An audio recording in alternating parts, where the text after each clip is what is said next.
Welcome back, my wonderful Tomb Raiders, to yet another stream. And today we are going to be covering. Oh, almost got the background music. We are going to be covering the Uncanny and how to bring it into role playing games, storytelling games, games that for a lot of people are just speaking back and forth between players and the GM or the storyteller, not typically a medium. A lot of people use music and sound cues to help with the uncanny effect, to make things just a little bit unsettling, unnerving for the players. Things that they can cue into on a, I guess, meta level as the player and not the character. Or visuals. A lot of people not having very big, beautiful battle maps with just little details. It's like, if your table can do those things, more power to you. But today I'm going to be talking about descriptors and other ways you can have like NPCs talk to try and make them just a little bit unnerving. Before that, we do have some news, or rather, I have some fun news. Yesterday, for those of you who are here, warned that I might have to do a quick pause of the stream, as I was expecting a call on whether or not I got a job I was applying for, and I did.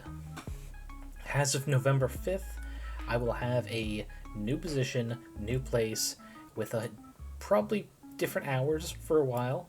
Things will be a little bit unexpected until I get closer and know what my default shift will be. It is going to be for a managerial position, eventually.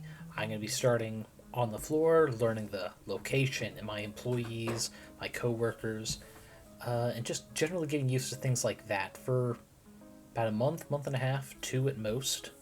So just be aware that there is going to be some schedule changes on the horizon, especially because once I get that managerial position, it will be night shift.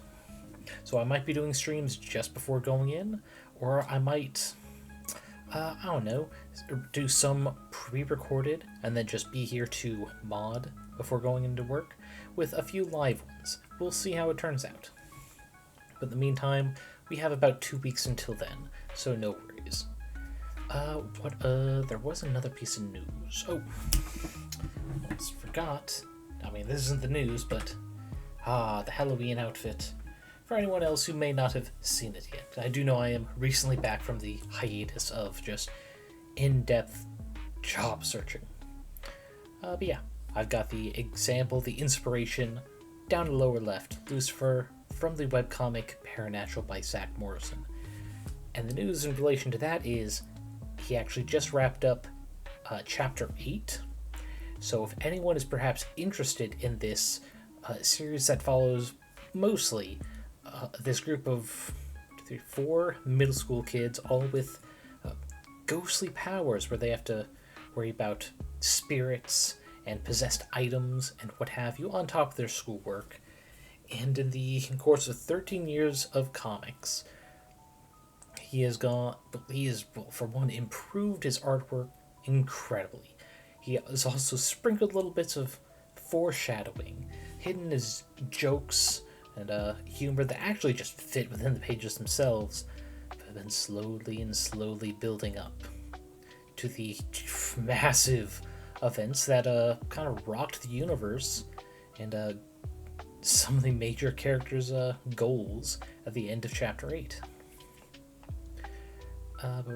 And over the years it has gone long enough where he acknowledged that trying to do just a webcomic page every week was too much, and changed more to a written pose with a few images upon it, which also is able to get so much more information on each weekly thing. It's incredible.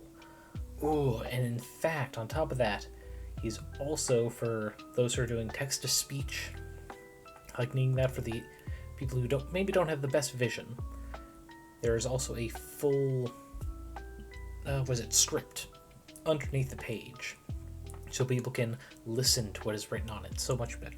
And it is so kind of him. That is not something even a lot of people would think to do. But yeah, like I said, Paranatural's a great comic, very fun, bits of foreshadowing sprinkled throughout 13 years of comics that have just added up to this massive change in Chapter 8. So if any time is a good time to jump on that story, do it now. You will not regret it. With that, though, we are going to cover the Uncanny today on today's Bootleg Identify. Which, I just realized I forgot I do have a logo for this. It has been so long since I've been able to do the logo. Where did I hide it? It's not in the alerts. You can shut. Man, I need to sort things better, don't I? Here it is. In the office folder. Oh, I guess I didn't put it on this tab. Well, then I guess we are going without for this week, because I do not want to bore you as I set it up. But yes, the Uncanny. For those of you who are perhaps unfamiliar, it's not really a theme that's really explored in a lot of modern horror movies. There are some games that make great use of it. Things that are just slightly unnerving at first glance until you do a double take, look back, go, that's not right. Something's different there. I don't know what, but some hind part of your, like the lizard part of your brain can tell something has changed. Or something is trying its best to look something. It's the example of Uncanny Valley, things trying to look past as human, but doesn't quite succeed. Like this one. I don't know the name of this particular robot, but I do know there are several GIFs that are great examples of how it is just uncanny. Like, the skin looks fairly realistic. They got the shading quite well. It catches the light a way I expect a human skin to do so, even though it's likely rubber or something. They probably used actual makeup for the lips, so it actually looks like makeup colors. But the eyes are a bit too clean of a white here. This brow ridge just isn't quite right. It's like, not that people can't have it, but even like ignoring the exposed part of the circuitry here, it doesn't catch the light quite the way it does. And that's because a lot of people, whether you notice it or not, actually do have like tiny hairs around the brows that just don't have as much color to them. Most people have similar hairs also going like the sides of their face. Not so much on the neck unless they've like actually grown beards, but it's the small like near invisible hairs they wouldn't really bother to put in these. Yet it does change how the light catches on it. And even here from this angle, the eyes don't quite look like they're even looking the same direction. And in fact, they probably aren't. They just got as close as they could. It probably looks good from like just a head-on perspective, but as soon as it's turned just a little bit, I mean, it just doesn't look right. So yeah, the Uncanny Valley. Now, there is a more specific, precise definition for that, which several people have already covered. And is in fact it's something that kind of gave me an idea of how to look into these, like years ago when I started following them. So we are actually going to start, and I'm going to go ahead and reduce the little background music I have going, so we can watch a couple episodes of extra credits where they cover the Uncanny.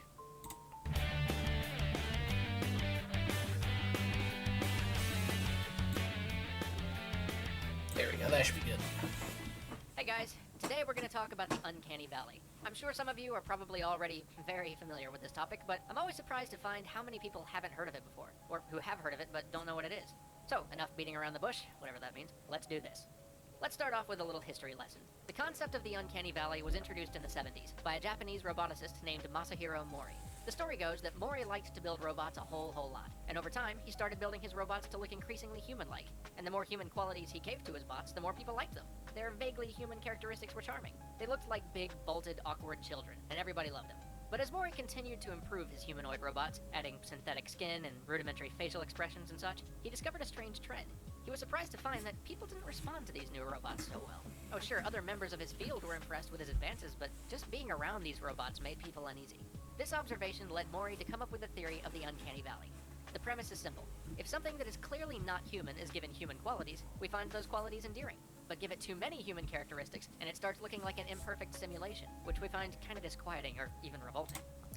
And this is not just a mechanic used in games or movies and what have you. It's also the kind of the downfall of realistic graphics. As good and realistic as you can make them, you're never going to get them exactly perfect. And yet it is just what so many game designers have been chasing, especially ones that don't really have anything new to bring to their IP. Like the Call of Duty games, do they really need to look any more realistic? Do they really? They're a shooter. Most people are not going for the realism. They want to shoot guns that make them feel powerful and capable. They want these cool fight scenes online. And even just some of the stories are lacking, if they even have a story mode, because most of them are just trying to get their audience hooked by way of the multiplayer modes. But they need to bring something new to the table to justify a new game every other year, right? So they just pushed into just better and better graphics, cooler explosions, stuff like that, which, yeah, sure, it looks better than 10 years ago, 20 years ago for sure. But I mean, it's not really adding enough to be worth the extra money going into it. And when a company tries to do it, but on a budget that they should know better, will not actually get the realistic graphics, it comes off as uncanny. Mouth flaps that don't quite work, or even some just physics of the clothing of characters clipping through in small ways that the designers didn't notice or thought that no one else would notice. Why would any just average gamer look into them? And yeah, this lent to the kind of disquieting, revolting look. But once you get past that and make the object look and act almost like a perfect human, we start to... You know what? Hang on, I brought a chart. Here we go. This graph depicts the uncanny valley theory. It shows the relationship between how human something looks and how much we like it. Let's start at the beginning of the curve. At this point, the object isn't human looking at all, and people respond to it with a big meh. But if we add a few human characteristics to the object, suddenly it's a lot more appealing. Like Stabby the Roomba, who has been immortalized in several short stories, at least on Tumblr. Very good meme. Strapped knife to a Roomba, just for people are endeared to it. Now it's got personality. It's cute. Or awesome, as the case may be. But then, if we keep adding past a certain point, we hit this huge drop in appeal. Suddenly the object isn't cute anymore. Suddenly we're freaked out. But if we keep pushing past this point, eventually the object will become indistinguishable from human beings, and we'll be okay with it again. See, for a specific game example of a recent game that's really close to that, was Detroit Become Human. And I say it's really close to that because there were some moments of just creepy level Uncanny Valley, but as best as I could tell when playing the game, entirely intentional. Like, designers wanted you to feel just that little bit unnerved, but make it look like it is just an error in programming, or some kind of glitch, something going wrong, which is how you use the uncanny to kind of intentionally get just a little bit of fear or horror into your tabletop games. That area, right down there, is the Uncanny Valley. So why does this happen? The idea is that if an object is clearly not human, then its human-like characteristics will stand out and appeal to us. But if the object is almost, but not quite human, its non-human characteristics are all we're going to see. We know what a human looks like. I mean, we see him every day. So when something is off, we know it, and it's unsettling. So, now that we're all on the same page, let's steer the sucker back on topic. What does this all mean for games? 3D artists and animators have been fighting the Uncanny Valley for some time now, and they made a lot of progress over the years, but the battle's not over yet. Graphically, games have advanced to the point where we're having to struggle with this problem too. So what are our options? Theoretically, we want our games and characters to be visually appealing, which means we're going to be aiming for one of these two peaks. That gives us two options: photorealism or stylization. Let's start with the first one. There's a lot of appeal to the idea of photorealism. I mean, it's amazing to look at, it lends itself well to simulating reality in a visually believable way, which many game concepts can definitely benefit from. But technologically, we aren't quite there yet, and it shows. One of the main problems with aiming for photorealism is just how easy it is to screw up. As I pointed out before, the main problem with a character that's almost, but not quite human, is that all the areas the character falls short in become glaringly obvious. And it's not just an issue of model detail and texture resolution either. movement has a huge impact on photorealism. Think of all the times you've seen a beautiful screenshot from a game and thought, good god, this is going to be incredible, and then you see the game in motion and it all just falls apart. There are a host of other factors that can compromise the humanity of a character. Flat voice acting, subpar animation, lame acting performance, smartass, even environment interaction. I've seen a gamer play a hyper-realistic game, get stuck on geometry, and say, oh, what the hell, this is stupid, I'd never get stuck on that, and then play a Mario game and have the same thing happen without it bothering him at all. My point is, there are so many layers of detail required to create a completely believable human. If just a few of those details are missing or off, then the whole thing tumbles backward into the valley and all that hard work is for naught. The fight... And one thing, I don't think they're going to touch on the video, is also just, a lot of times, photorealism does not hold up. Changing game engines and what have you can make even the same textures on a model look so different, so much better than one even a couple years ago that just, like I said, had the same textures. It's a lot of investment for something that may not age well at all.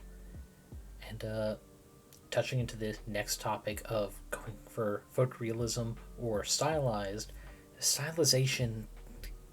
it'll last forever. So long as it properly communicates the ideas you're trying to. The right colors, the right shapes, the right clothing, the right emotion on a character's face. Stylization will last forever. It'll last multiple console generations into the future. Like, honestly, here, let's go ahead and pull this up. The PS1 Spyro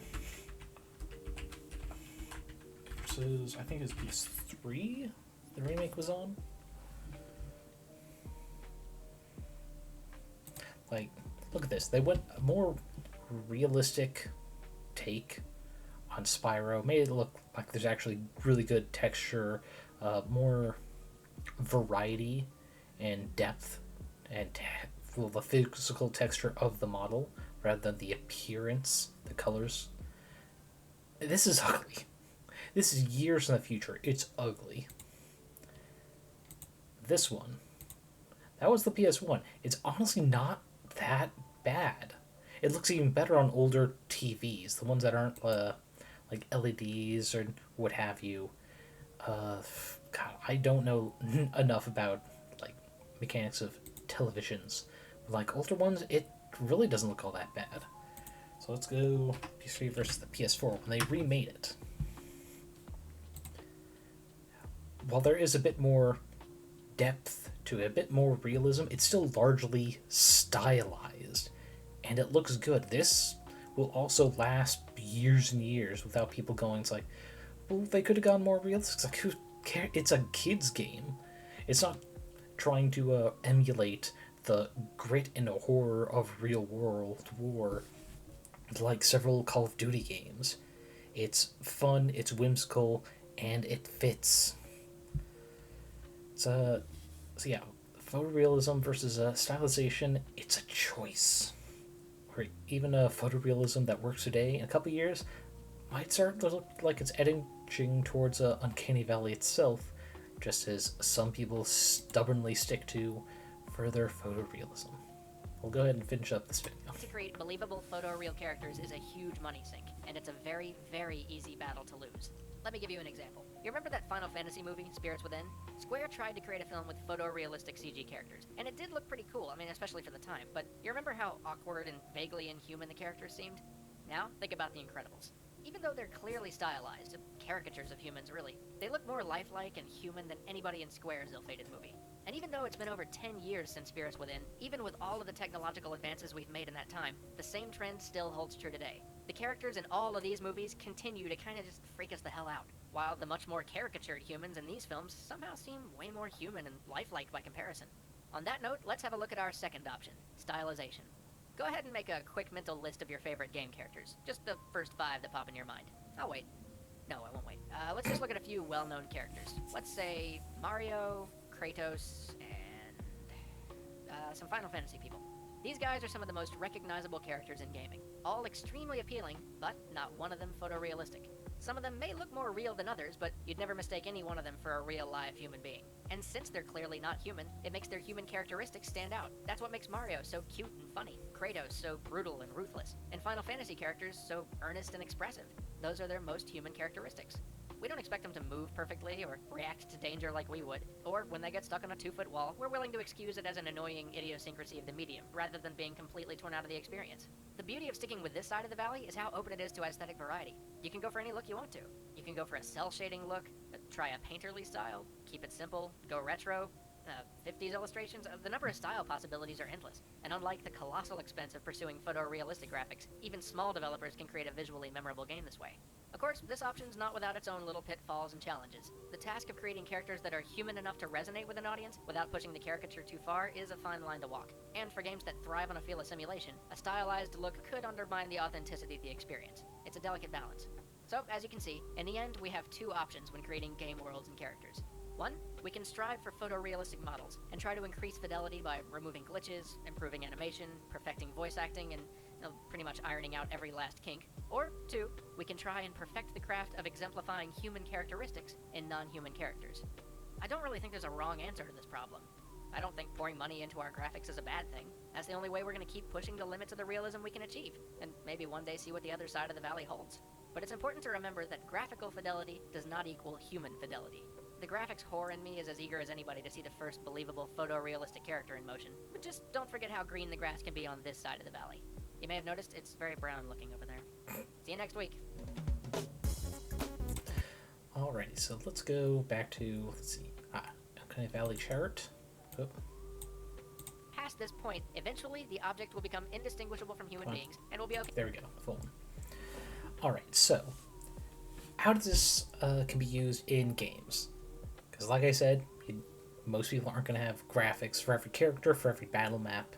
You're going to be mostly going off of spoken word descriptions. Not everyone's going to be a Matthew Mercer, just part-time voice actor, to help just verbally make every NPC sound different enough that you can tell all the little things that are wrong. I already covered the visuals, so yeah. So how are we going to talk about implementing the uncanny in your game?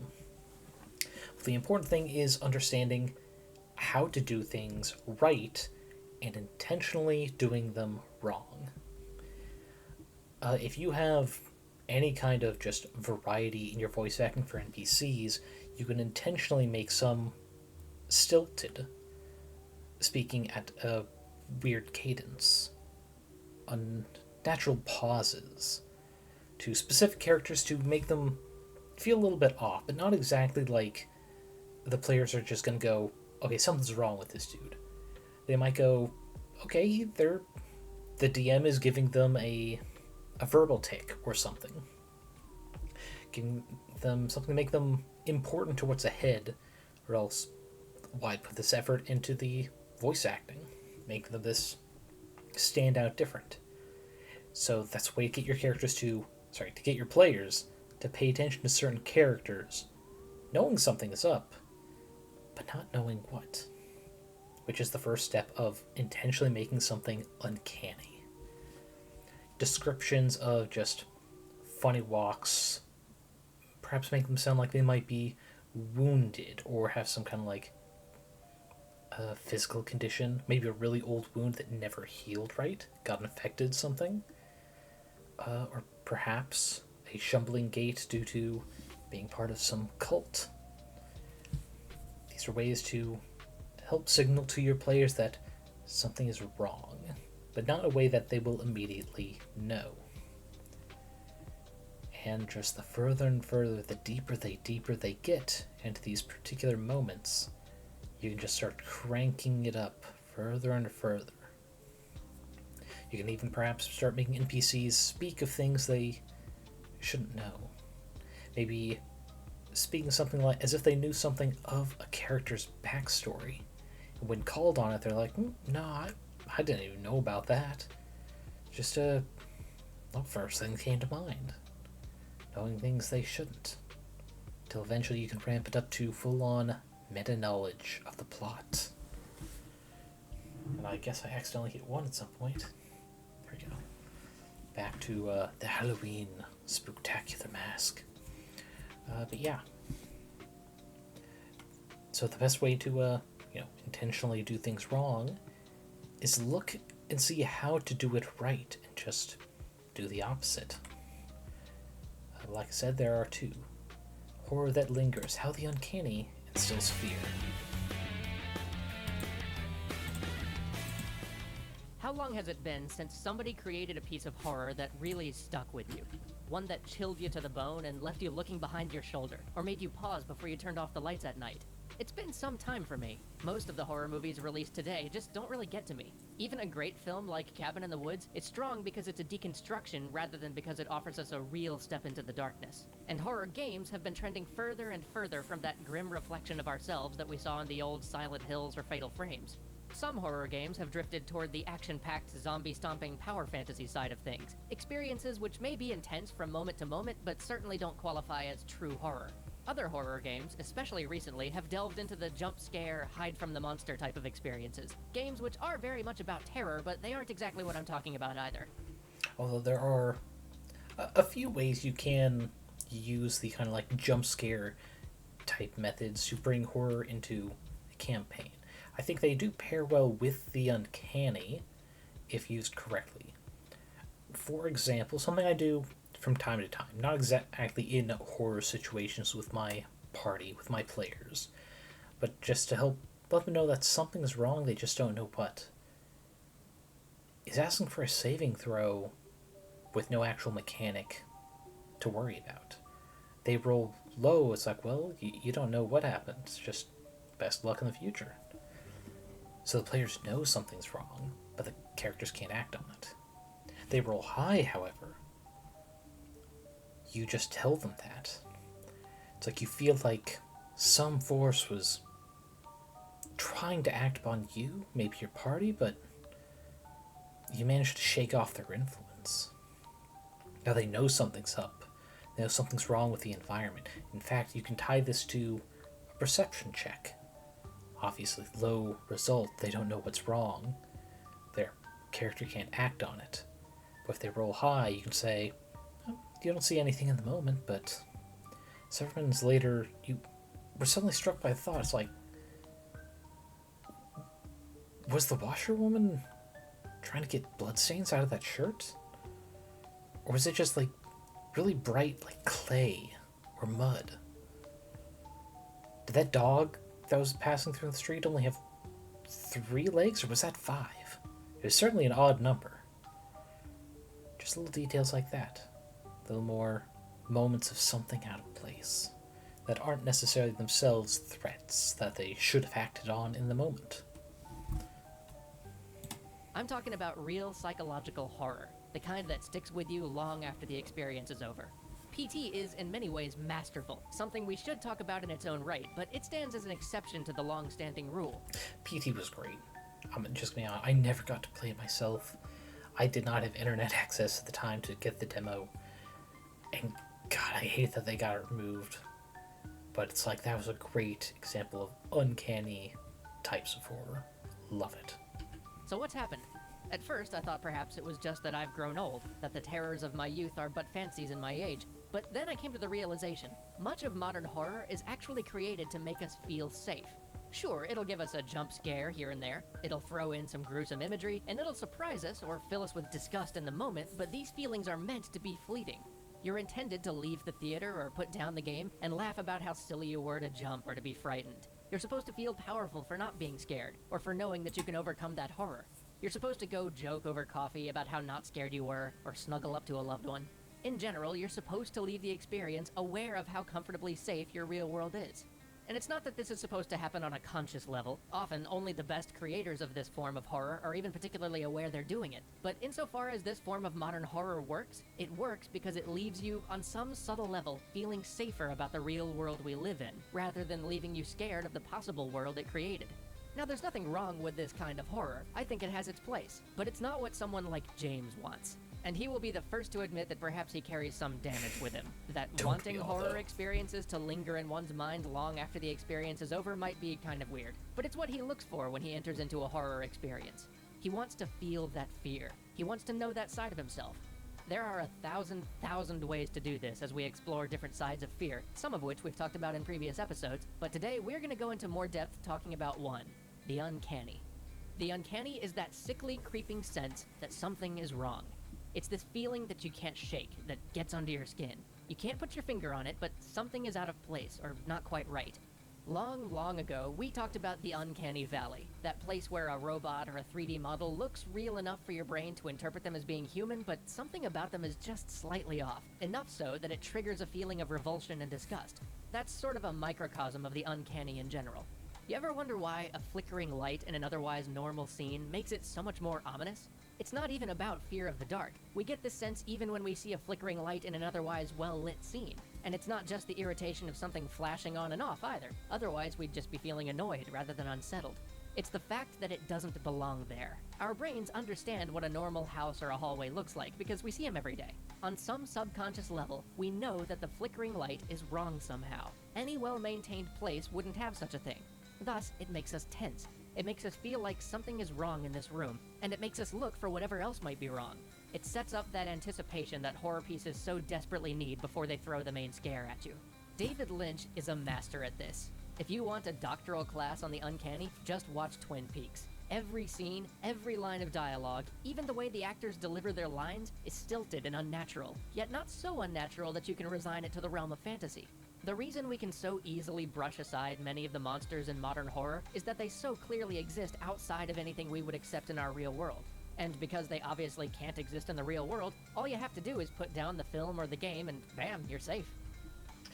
So, what he's just talking about, how so many modern monsters, I mean, obviously they're not real. As soon as the movie is over, as soon as you step away after saving the game, you have that sense of safety once again. This in particular is why horror movies don't really do it for me. Like, the most effective parts in, like, just any horror movie, because they all seem to do it nowadays, is jump scares. Because even if I know they're coming, it's not like I know the exact moment, the exact frame it's going to happen. And I know movies are safe enough I can just kind of chill. Oh, hey, Brazen, welcome. Yeah, I'm talking about the uncanny and how to kind of bring it into tabletop. And, you know, these two, you missed the first one when he just covers uncanny horror and the uncanny valley just in general, just to make sure, like, everyone who's here is kind of, like, on the same page.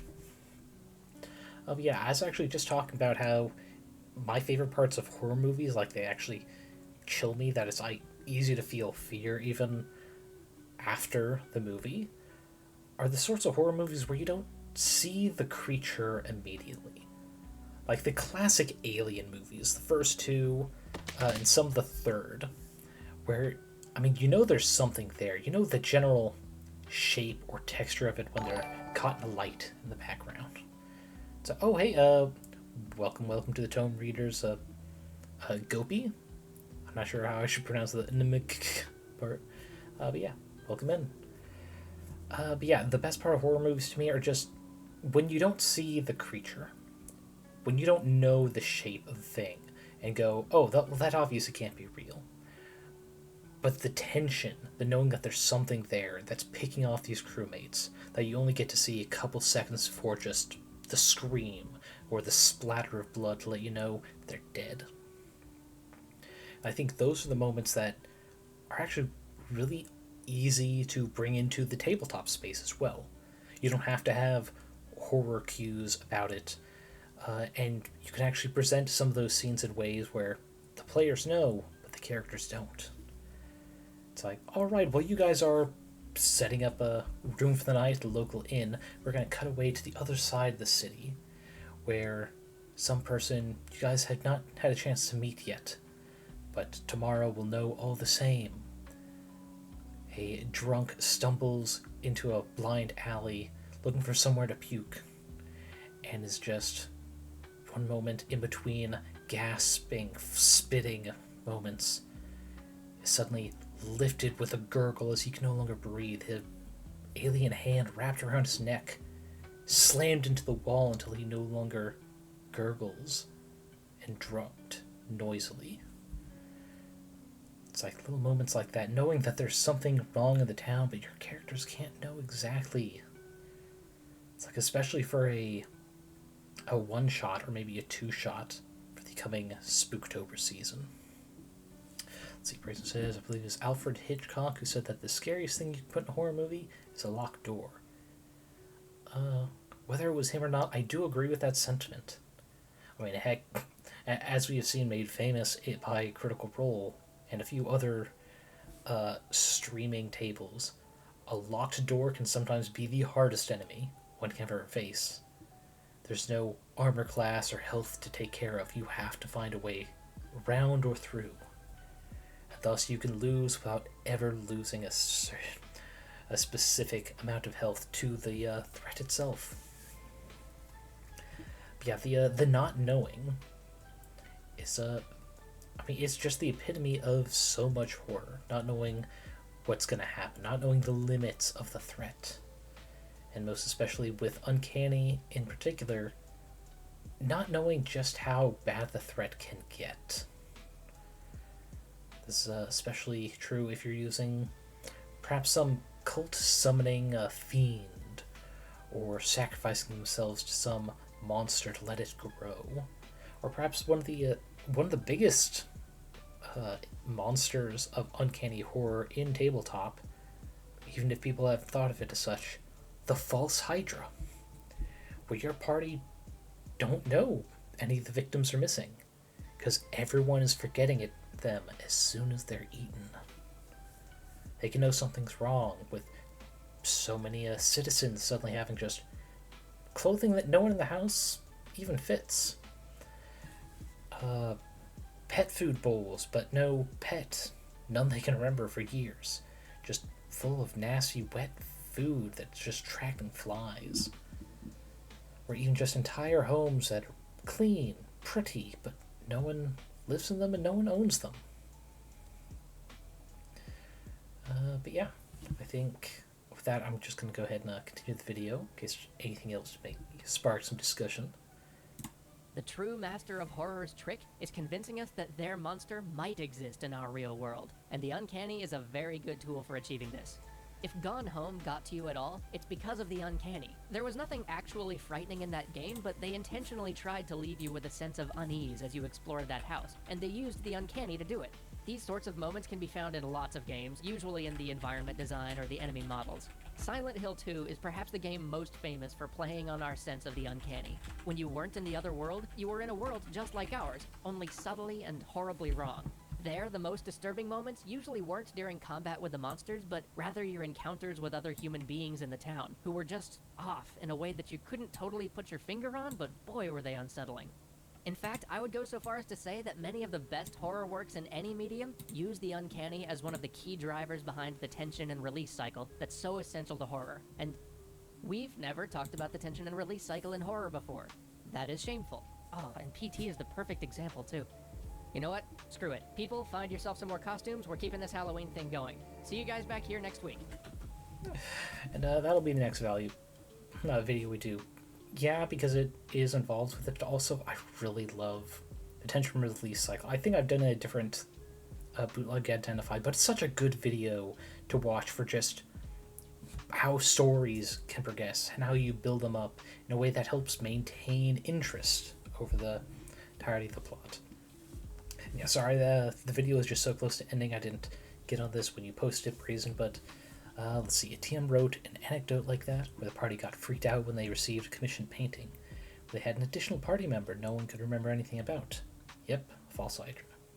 The specific version of the false Hydra story that I like the most, there's one where the DM said that in the story, just throughout, in the early game, before they actually got to the town the false Hydra's in, they kept finding healing potions in all their encounters. At one point, just this massive monster had several of them in its skull. It was this just running joke. This, haha, isn't that funny? I mean, we needed the healing, so we're not going to argue it, but that's great.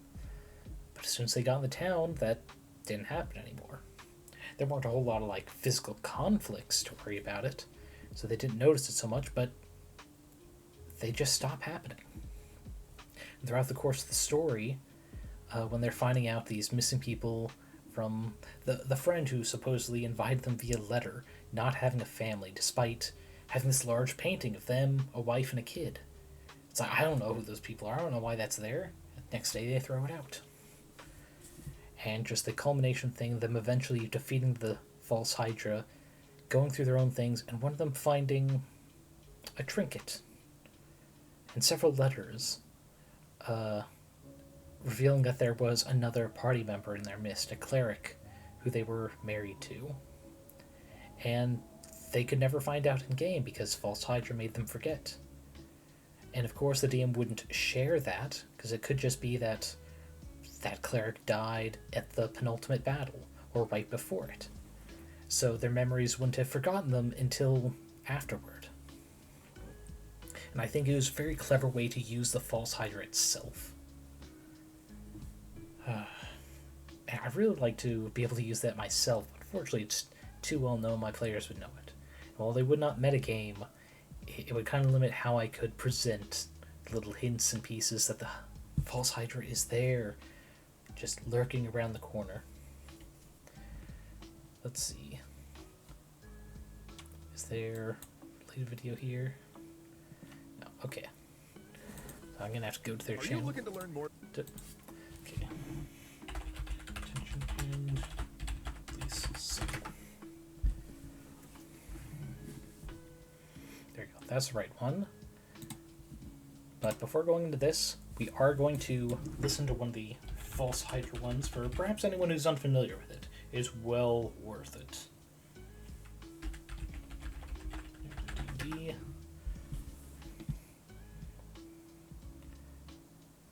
I know. Okay, this is a false Hydra one. D&D. I saw this guy do another one where he was trying to go for the same theme of false Hydra, but a different direction. But yeah, let's listen to this guy. Sessions in the horror genre are always a weird balancing act, because in most cases the party can just absolutely destroy anything they come across, so it's hard to actually make them afraid of something. However, sometimes with enough setup and atmosphere you can make a quest that ends up becoming legendary among your group. And today's story is about one such adventure, the false Hydra. First off, if you are currently playing in a game where any of these things are happening, then please immediately stop watching the video, or you may end up spoiling one of the coolest D&D monsters of all time. These things include random health potions appearing on or inside of dead bodies, every single tavern room you stay at having an extra bed, NPCs frequently referring to your group as one person larger than it is, and enemies randomly becoming more damaged during combats for no discernible reason. Gonna leave it on that. Well, let's see, Brazen. Speaking of having great fun with a Pathfinder campaign you're running, fun. Party is traveling around with an animated skeleton card. They don't know the skeleton is, in fact, the Lich Emperor, who was recently assassinated in disguise, trying to find out who the heck blew him up and his palace, and why. That's really fun, actually. I do like that trope of having an NPC companion helping, but they have an actually important backstory you wouldn't have guessed. You just go, haha, it's funny because they're a skeleton person, they're helping us out.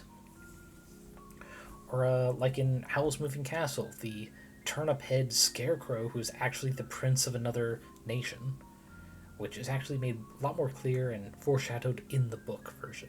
So I hardly recommend that over the movie.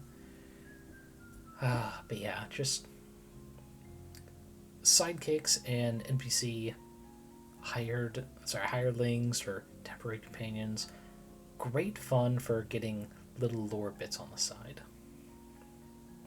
I'll do a short aside, because I do actually have an example of that in my campaign, hinting at the greater lore of the universe, not specifically the setting, but just how big I'm insinuating everything is.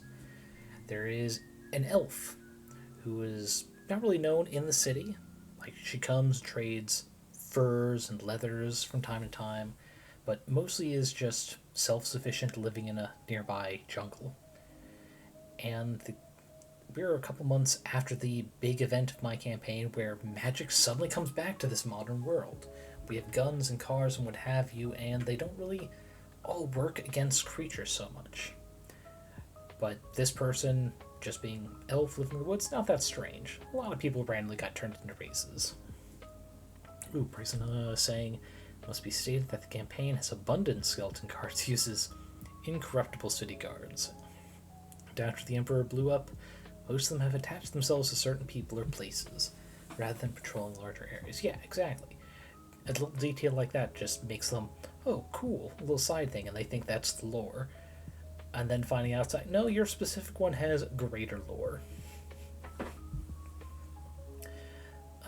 Which actually does tie into the elf I'm trying to talk about. For people who are familiar with the Runelord campaign from Pathfinder, I'm using that campaign as like a guide for the current campaign the players are running, like the 3-gen and the NPCs and some of the plot points. Shalelu is just an elf that lives off the grid. I have made her one of the not the First Nation, the local races before, colonization and immigrants have come and made it a lot more diverse. But she's trying to stick to the roots of her culture. And so they never really bat an eye at it.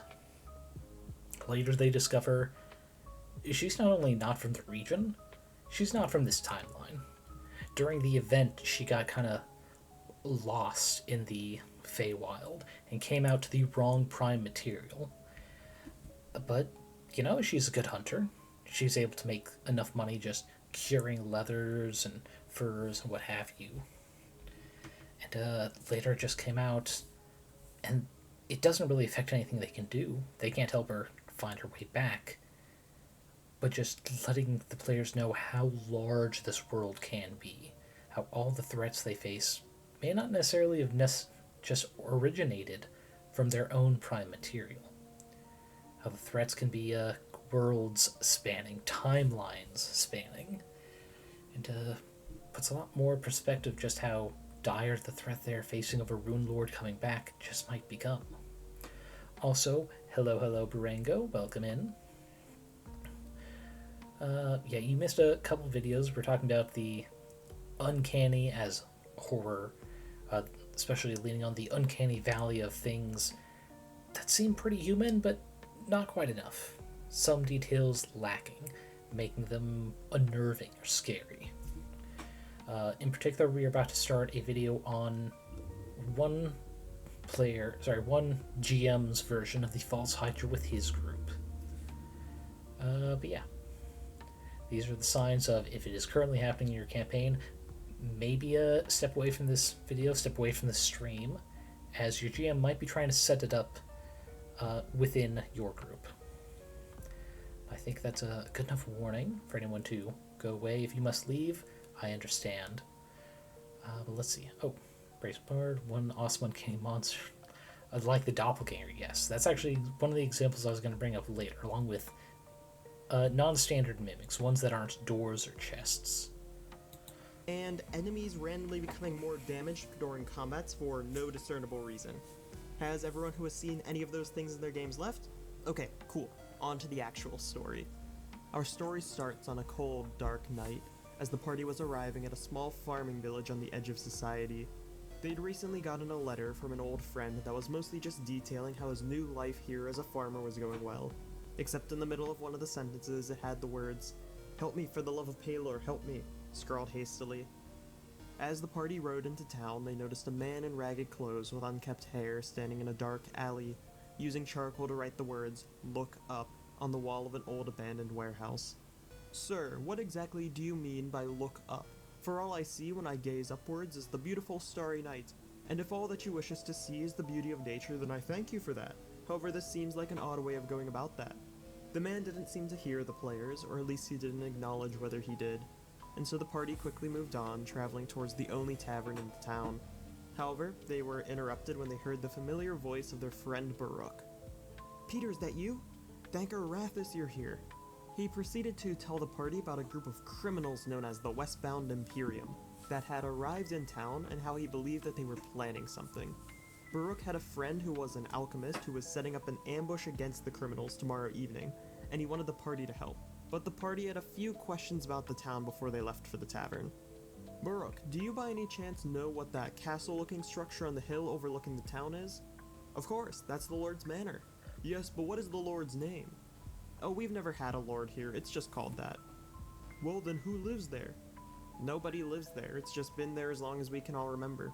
Baruch, are you feeling okay? Because your letter felt a bit off. What do you mean by that? Peter began to get out the letter while he was talking. In your letter, you had suddenly written, "It's gone. The message is fucking gone." What do you mean by, "it's gone"?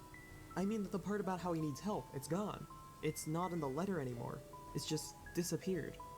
Eventually the conversation ended and the party went to the Frozen Bear Tavern, a quaint little building that was run by the nicest couple ever, Mr. and Mrs. Elfira.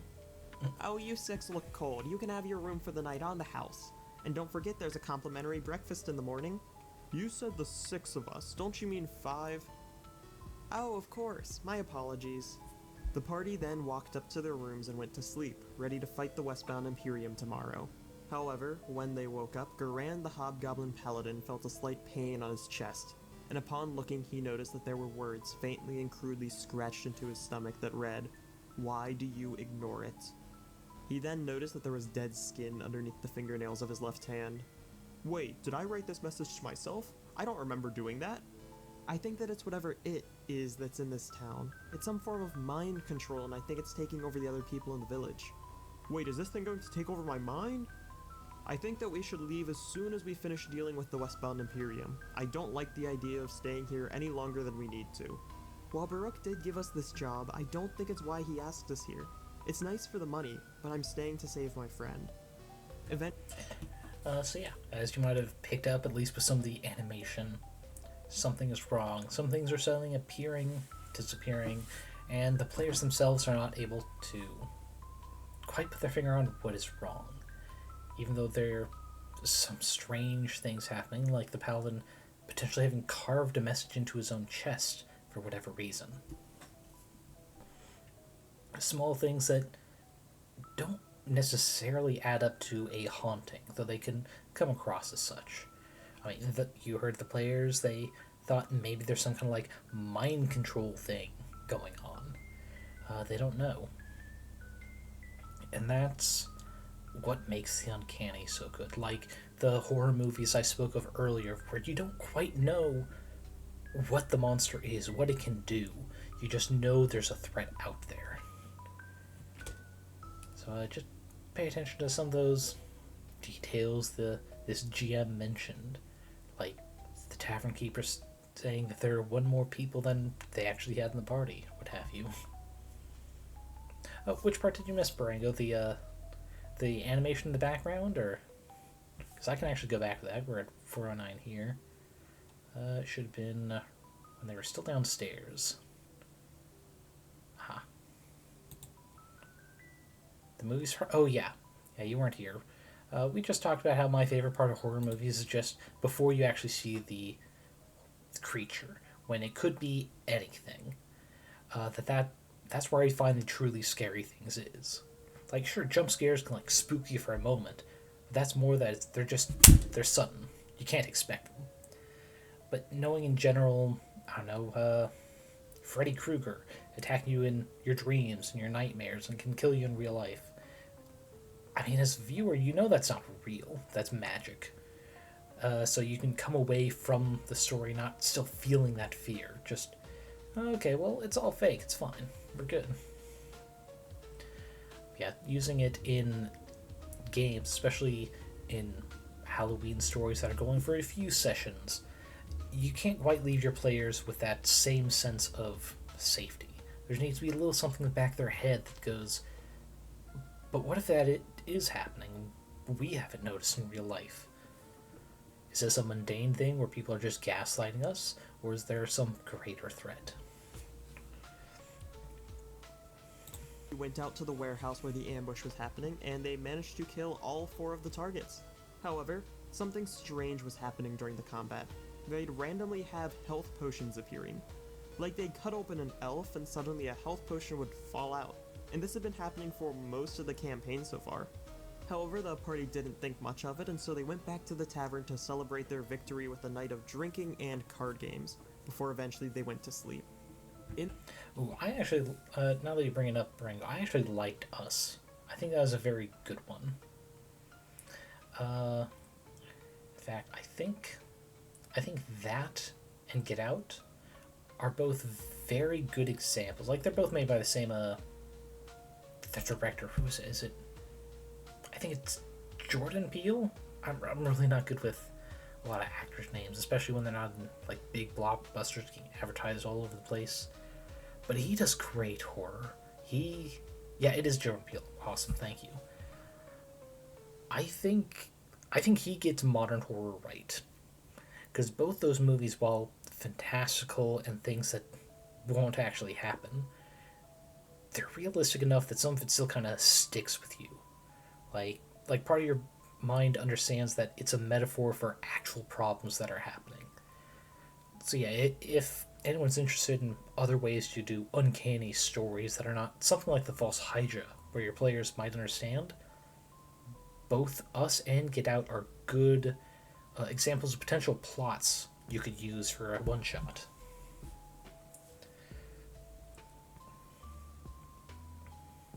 In the morning, a few things happened. First off, for almost every single day of the campaign so far, when the players woke up, they'd get a bardic inspiration die that they could use any time during the day. Except today they didn't get one. The second thing they noticed is that there was a sixth backpack in the room, at the foot of the empty bed. Inside the backpack was adventuring gear as well as a book, and the cover of the book read The Journal of Marlon Dietrichs, which just so happened to be the same last name as one of the party members, Peter Dietrichs. The journal itself talked about how Marlon was a bard who'd been traveling with the party for the past few months, and not just traveling with them, but talking to them and healing them in combat. She even talked about how Peter was her brother, except the thing is that Peter was an only child. He didn't have any siblings. Nearing the last page of the journal, it suddenly says, "It ate him in front of me, but I did not see that it ate him." The final journal entry, which was dated the very night before this morning, told that she was going for a walk outside to clear her head after the night with the Westbound Imperium earlier in the day. The only problem with all of this is that nobody in the party remembers this person ever being with them, and they'd never even heard her name before this. "Peter, I didn't know you had a sister." "I don't. Garan, I believe it's a ghost or something that's been following us around." Suddenly, there was a knock at the door. "Oh no, she's back! Everyone hide!" It turns out that it was Oscorus the alchemist at the door, and he told the party that the Westbound Imperium had sent more people to the town, and that this time they brought an alchemist fire nuke with them. In their haste to deal with the criminals, the party didn't seem to notice that Mr. Ilfura was nowhere to be seen in the tavern the entire day. The party spent most of the day fighting the Westbound Imperium, and they managed to come out on top. But they were too exhausted afterward to do much investigating into the strange events that were going on, and so they went back to the tavern and slept. That night, the party decided to set up watches because they were paranoid about whatever it was that was happening. Towards the end of the night, Guppy the Oozian Rogue was on watch and heard a faint scratching sound coming from the corner of the room. When he looked over, he saw Garan's left hand moving on its own, scratching a message onto his chest. Guppy walked over to the message and saw that it read, "It's watching you right now. The window." "I look out the window." "It's too fogged up for you to be able to see outside." "I run down the stairs, out the door, and look up at the window. Do I see anything?" "No, you don't seem to notice anything outside the window." "Wait, is our window the only one that's foggy?" "Yes." After this, the party decided to go to Baruch's house to get their payment, and when they arrived, they noticed that the mailbox outside it read Mr. and Mrs. Kelfarin. "Baruch, I didn't know you got married. Congratulations." "What are you talking about? I'm not married." "But it says Mr. and Mrs. Kelfarin on the mailbox outside." "No, it doesn't. Are you sure you're alright, Peter?" "Alright, this is really sketchy. I'm going to cast calm emotions on him." As soon as the spell was cast, Baruch's eyes went wide and he began freaking out, repeating the words, "It ate her, it ate her, it ate her," repeatedly, while tears began to pour out of his eyes. After the spell ended, he returned to normal as if nothing had happened. Alright, so first, did anyone notice the little detail of someone who was not there that the party didn't notice? The innkeeper's husband. was not mentioned as being in the inn at all that day. But, I mean, that's one of those little details, unless you specifically phrase it like that. If you instead phrase it as, yeah, you see, Mrs., what were they, Delpharum, I think? Just cleaning some glasses at the door. Or, sorry, at the bar. The party won't necessarily notice that the husband is not there. They'll acknowledge that she's there, might even have the character say, hey, yep, just going out for work, see you later tonight. And that's the end of it. But by specifically not having mentioned the guy who's not there, it's only until when they look back on the story later they notice, wait a second, is he still there? Can we ask for him specifically? Like, unless you give an NPC a lot of character, a lot of reason for them to come back to them, they're not likely to notice if they just don't show up. The second detail I especially loved. So this is in 5e, at least this table here. But calm emotions does not work like that. He freaked out as soon as he was under its effect, but that's the exact opposite of what calm emotions does. Which means whatever magical effect or creatures affect the town is having some wonky effects on the spells, or maybe the spell interferes with what they're doing. And I think that was a great way to do it. Because if it's either of those effects, I mean, the characters aren't going to know it. Like, they aren't going to know what the threat is just from that. How are they going to be able to tell what effect is being stopped or overwritten by calm emotions? Another way of getting the uncanny. The spell's not working correctly, not working as expected. It is unnerving, which is the entire point of such an uncanny horror story. But now, as soon as the effect ends, he's back to normality. What the hell? Alright, I'm going outside with my journal and casting calm emotions on myself. After the spell ended, Peter saw that he'd written on the journal page in front of him, but he didn't remember writing any of it. The page read, "It's watching me, but I can't see it. Above the town. Silence." Peter ran back inside to the rest of the party and said, "Oscorus, I need you to run back to your laboratory and get as many bombs as possible. Meanwhile, we're going to the library to see if we can find out anything about this creature. Sounds like a plan. I'll be here waiting for you with the bombs." When the party arrived at the library, they split up to look for clues. One half of the party went through census data for the village, and they found that the town does in fact have a lord, and that the census still says that he's alive. The other half of the party went through the section on folklore, where they eventually found a chapter in a book that's titled The False Hydra. The False Hydra is a creature that lurks beneath quaint little villages far from the rest of society, where it begins to eat the inhabitants of the town. Normally, people would notice this very quickly because of the missing people. However, the False Hydra is able to entirely negate this by singing. Because, you see, while you can hear the False Hydra's song, you entirely forget about it and anyone it's killed. It could be watching you right this very moment, and you would have no way of knowing. However, there might be a small part of your brain that would notice, and would try to alert you to its presence with hastily scrawled notes while you're distracted. The party, now armed with all of this information, returned to Baruch's house ready to go fight the creature terrorizing this village. "Is Oscorus here waiting for us with the bombs?" "Who?" "Oscorus, the alchemist that we were with for the past few days." "What do you mean? There's never been an alchemist with you." "Oh." Then Peter cast silence on all of them. Suddenly, they realized that there was almost a constant faint noise that they were unaware of for the entirety of their time in the town, but now it's gone. They saw in the window outside Baruch's house an elongated, pale face with murky black pools of darkness where its eyes should be, and blood dripping out of its mouth as it stared at them. The ranger shot a lightning bolt at it and the face recoiled out of view. "We run outside after it." As you run outside, you see multiple long, pale necks rising out of the Lord's manor up into the sky above you, each ending in a head similar to the one you saw before, and they're all staring down at the town below. The party knew what they had to do to purge the town of this menace, and they put wax into their ears and went down to the Lord's manor, where they found a massive amount of tunnels leading far down beneath the surface. They plunged forth down into the tunnels and eventually they found it, the False Hydra. It was surrounded by rotten meat and half-eaten corpses. It was an extremely tough fight, but in the end they managed to kill the monstrosity and saved the city. But then, while they were standing in this cavern of death, they realized that they recognized some of the corpses. One of them was Oscorus, the halfling alchemist. One of them was Bimmy, the bear companion that had been with them since the 3rd session of the campaign.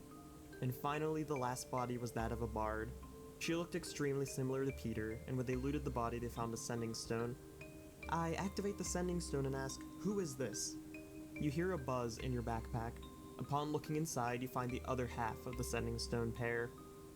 They eventually emerged from the crumbling ruin of a manor house and left the village, as the saviors of a town that wouldn't remember what they'd even been saved from, and the party began to travel to their next destination, where they'd face an even more dangerous foe. So yeah, I just really like False Hydra, just as a concept. And like I said earlier, the version I heard, they didn't discover about the missing healer until after the threat had been defeated. They still didn't remember her, but the character in question had been married and to some degree forced to mourn someone they apparently loved but couldn't remember, which is absolutely heartbreaking, but it's still fitting for the end of a horror story. Yeah, a very deft and subtle GM. Definitely requires some planning. So it is a little against the grain for how I typically play. Like, I generally have a general idea. I might have some bullet points of events that are going to happen, but I let my players kind of decide how they come across, when they appear, by just finding the right moment to bring them up. So if I want to do an uncanny setup like this, I do have to be careful. And, try not to let anything loose that I shouldn't. If I were going to do something like this, I'd probably do the same way the version I read, because the GM, during certain moments, would just have a quiet, but if you were to focus, just be able to hear it, white noise sound playing. Usually during combats, where the missing team member who they will not remember in the future would be participating. And then just the closer and closer they got to the threat, started picking up more of the little hints, the volume would be louder and louder. Not so loud to drown each other out, but enough to know that something is happening. And thinking back, it's like, didn't he play this at other specific points? Which means it's signaling something. But yeah, pulling off something with the level of the False Hydra. Because you heard this GM, they'd been planning this from the beginning. This was not a one-shot that they let the players into. They had been planning very long-term with just these random potions that are popping up every combat in the middle of some elf's stomach. They didn't think about it because it had been going like that the entire campaign. And then it just stopped as soon as they got to this town and took on the False Hydra. Along with that, bardic inspiration at the beginning of every day. Let's see, Brazen saying, I run simulationist worlds with narrative campaigns. The plot happens where the party goes. The world ticks along and responds to the party. False Hydras are not creatures easily adaptable to that sort of campaign. Yeah, agreed. And for the most part, that's how mine works too. Like I said, I've got story beats and general plans, but the players cannot fully avoid them. Or if they do, it just means something is going worse because their party's not there to handle it. Though there are moments when, like with this Rune Lord campaign, my players know because I blatantly told them, like, the way the campaign goes, you're supposed to go through all this, but it's a bit much, just all back to back. We're at a point where there is effectively 2 different dungeons. One up top, ground level, a tower, with just so many enemies camped around it, ready to go to war. And then another separate dungeon underneath. One with several magical traps, which one trap I liked that I've converted for 5e is a shrink trap. You fail the con save, you get shrunk by 1 size. But the most horrifying part of it is it stacks. So they need to either find a way to destroy the trap, or be willing to have to wait out a timer of 24 hours before going through too many times. It's right next to the entrance too, which is making them have to rethink leaving this dungeon to camp out and rest up top where they'll be safer. It's very fun, but I won't say any more on some of the other things on that dungeon because they're still in the middle of it. So let's see. Oh wait, I forgot to go over who did that. So the Toast Thief, which I've seen some of their other ones. Like one of the other related videos on that was the reverse false Hydra, where instead of things being hidden, a character, because it's during a time during a nearly TPK, so it was one character by themselves having to handle it. There was just things that are coming out with just extra info, otherworldly, that they didn't outright say in the video. I think was hinting at the character becoming self-aware that they are in a game world kind of scenario, constantly watched by a giant clock tower in the middle of town that they could only see in moments when their mental state is altered, being drunk or under the influence of a drug. Which also is a type of story that does work for Uncanny Horror, because it's something, while the character might not fully understand, the player can. It's like a reverse eldritch knowledge thing. Because like the true horror of eldritch knowledge is not, oh, you know so much more, your brain can't handle it. No. It's your brain knows something it can't normally fathom. Usually only temporarily. So when you're out of that state, you know you have this knowledge you can't, your brain's not made for. It's like the version, like the running joke in the Doom community is getting classic Doom to run on all kinds of strange machines. I think there was a pregnancy test where someone got it to run because there is like a small LED digital screen, so you could technically do it. But yeah, the horror of eldritch knowledge is stuff that your brain can't fathom. The metaphor would be you don't have the right operating system. It's like you're trying to run an Apple version of a program on a Windows PC. Praising the board with more on his narrative campaign. Plans? I don't know what's going to happen 5 or 10 sessions out. I don't even know what the party's going to do next session. For all I know, they can make a full session out trying to find a buried treasure in one of the fields surrounding the city. Or they can get a new piercing in a dodgy jewelry shop, leading to a nasty infection that ends up costing a week of downtime, until a capable healer can cure the disease. Which apparently happened 2 sessions ago. Well, it sounds like your players are having just the time of their life.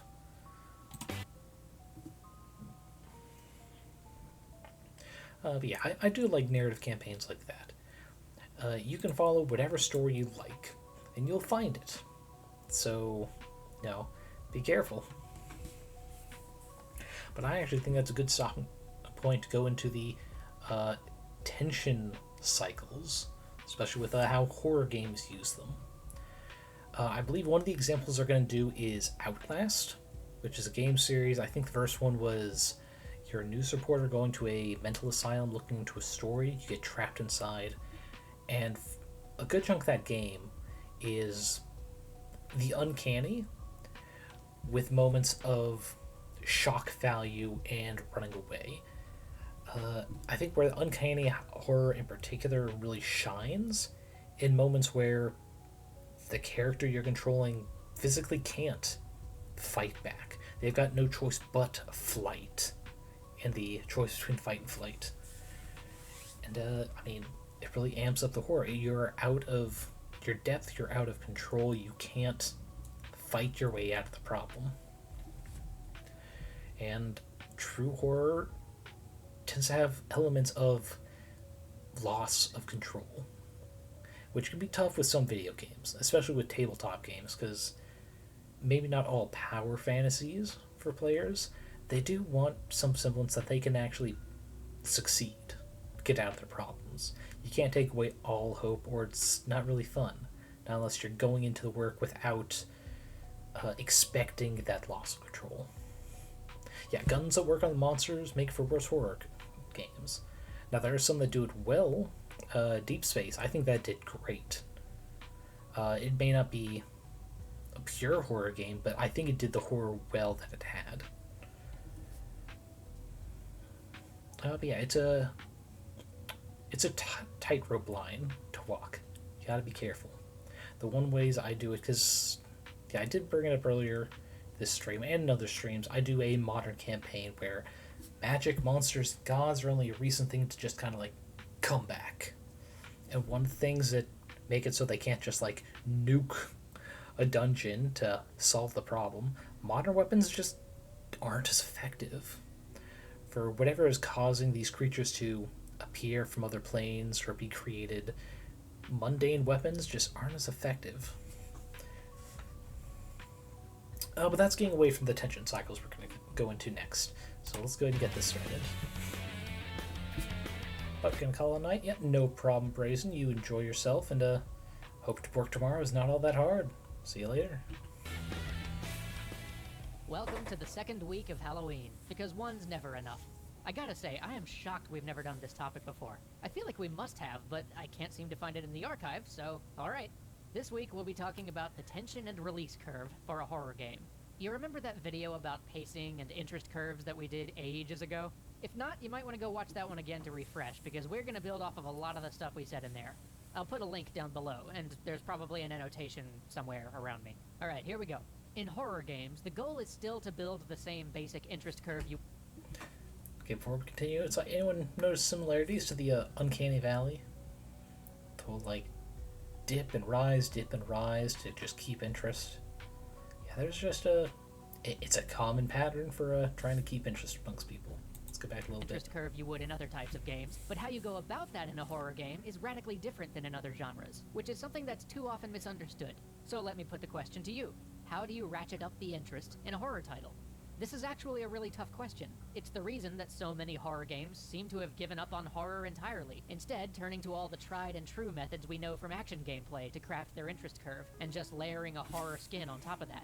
Deep Space, Prey, Outlast series... Actually, no. Some of the late moments of the Outlast series kind of get to that, but it's not the entirety, so I'll give them a pass. It's also why so many horror games fall flat.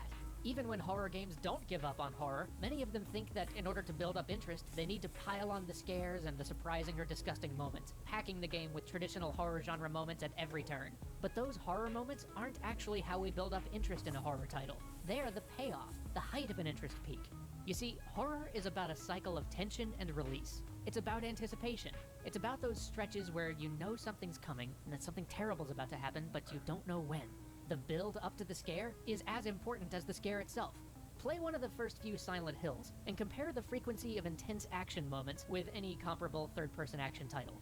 Note how long the lulls between enemy encounters are. Rather than fighting a new enemy every second, there's often 10 to 15 seconds between enemy encounters. As you play through, watch for the sections where they simply let you walk around with nothing happening. In most games, this would be the death of engagement, but in a horror game, this is what brings it all together. Why? Because the best horror lets you do the work for it. So let's talk about PT. When you look at it, the actual scares in PT aren't anything exceptional. The ghost wasn't particularly horrific, and many of the different types of scares it offered were things you've probably seen before, but what made it masterful was its use of tension and release. As you were walking down that hallway, you knew something was going to happen, and you were just waiting for it. And every second it didn't happen, you were making yourself more tense, anticipating it, trying to second guess when it was going to come. You were building the fear for yourself with every step you took down that hallway, until just when you almost couldn't take it anymore, wham! Scary thing! And that scare, that's the payoff. It makes you jump, and it frightens you, but after it hits, some of that tension's relieved. Thank you for the Wilhelm Barango. Yeah, I think that's a good point in the video to kind of review of how that works. Like I said, there's a growing tension, it happens, just you're waiting, you're anticipating, and suddenly when you actually get the spook, you get that release of tension, because it's past, you're free, and then it starts building up again and again. So how that works in the false Hydra story, you may not have noticed because it is sped up, but keep in mind that that story happened over a couple sessions. Their little hints were not all at the same time. They're spread across different nights, different moments, so they could be picked up and just kind of like chewed on mentally. Like the tavern keeper saying, okay, party 6, yep, we got a room for you. No pay for the first night because you guys look tired. And when the players goes like, 6? You mean 5? There's only 5 of us. And then it's not really brought up again. Until that particular little bit of foreshadowing is brought up nights later. Well, mornings later, when they wake up and realize there's a 6th bag. It doesn't belong to any of us. And it's the sister of one of the characters, a bard, who had just this entire journal written of the adventures, but none of them could remember her. The people disappearing and none of them remembering. The waking up in the middle of the night having scratched messages into their own chest. The little things being spread out just kind of helps raise the tension. Like at one point early on, they defeated the threat they had gone to take care of. Was it some cult of 4 guys that they took care of day 2? It's like, okay, threat's gone, we can start prepping to get out of town. But then later, more guys pop up. They gotta take care of them too. So they've got their releases. Okay, we've taken care of these threats, but they're apparently not the source of this uneasiness. So they're getting those moments where they can release the tension, release their worries, but then the tension grows back again because it's not solving anything. You're actually less tense now, less afraid of what lies ahead than you were just a few seconds before. Imagine if they just threw those scares or those jump moments or those disgusting scenes at you one after another after another. In fact, you've probably seen some game or movie try to do that. It loses its impact very quickly. Instead, you have to let us build up that tension again so we're in the right place psychologically to really get the most out of that next big scary moment. So how do you set this up?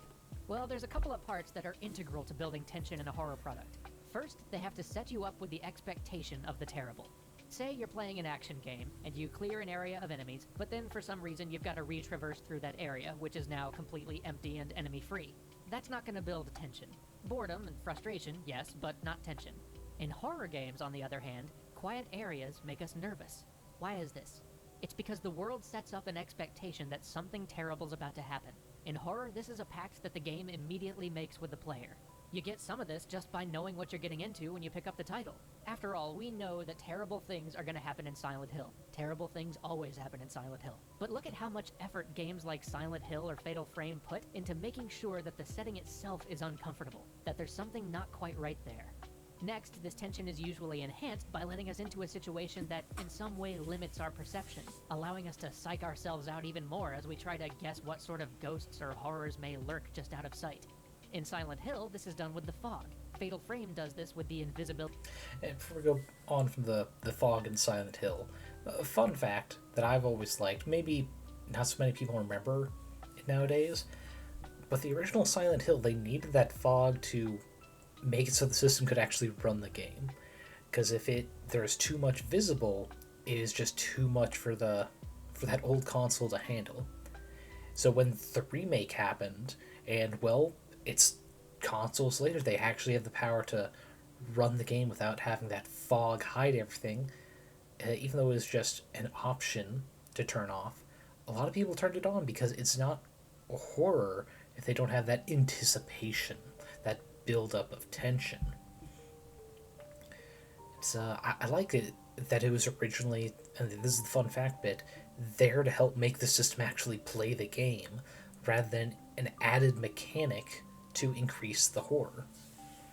It's one of those things I say again, sometimes the smallest details are the most important. Small enough that you just overlook them, don't even notice that they're doing something that increases the aesthetic, the tension, the feel of what you're setting up. Of the ghosts. Slender does this with darkness, and many other games, heck, even PT, achieve this with right angles and closed doors. If you've ever had that moment of tension right before you turn a corner or open a door in a horror game, this is why.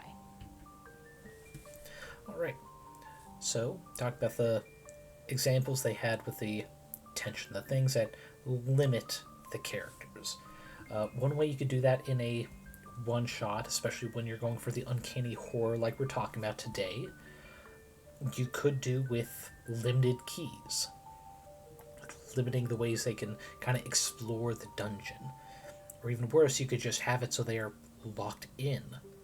So each time they get a new key, is this the one that'll let us out? Or is this a different one? And similar to how I talked about earlier tonight, my current campaign, there is a trap that stacks. The effect itself is not harmful, but it does make the actual traversing more difficult.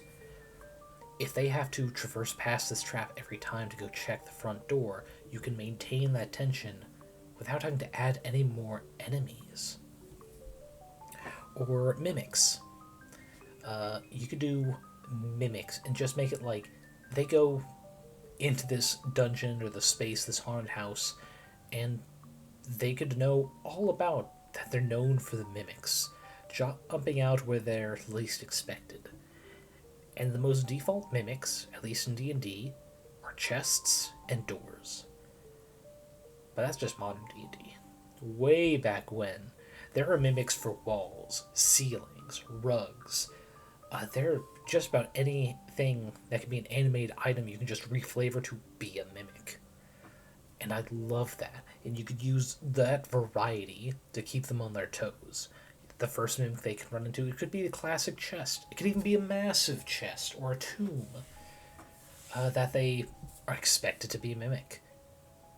But then the deeper and deeper in they get, it's less and less expected, less traditional mimics. That's one way you can ramp up the tension, because they can expect it. They know what it's going to be, to some degree. It's going to be a mimic. But which item in this room is the mimic we have to fear? I just love it. Finally, crafters of good horror will make sure that you can't actually anticipate the real threat. In horror, you have to make sure you don't overdo it, but many games will use things like the sound of a door creaking, or the rustle of leaves, or the sound of a pebble falling behind you to get your brain thinking there are threats where there are none. Alright, and that actually goes to something I said earlier in the stream, which I know we've had some people come in since then. So I'll say it again. One way I like to make my characters just my players a little unnerved or expecting of something is asking for a perception check or a saving throw, without anything actually behind that. And one thing he warned against right at the beginning is don't overdo it. But if you have someone make a save and it's low, it's like, oh man, that's unfortunate. Don't worry about it just yet. And if they roll high, like I said earlier in the stream, you can tell them it's like you could feel this force trying to like overwhelm your senses or take influence over your mind, but you manage to shrug it off. However, you don't know the source of it. Or the perception check, successful one, could be you don't notice anything at the moment, but minutes later you think back, it's like something wasn't right back in that scene. I think there's a dog with 5 legs, or maybe I was miscounting, or some laundry woman seemed to be actively washing blood out of a shirt, though that could have also just been like excessive red clay.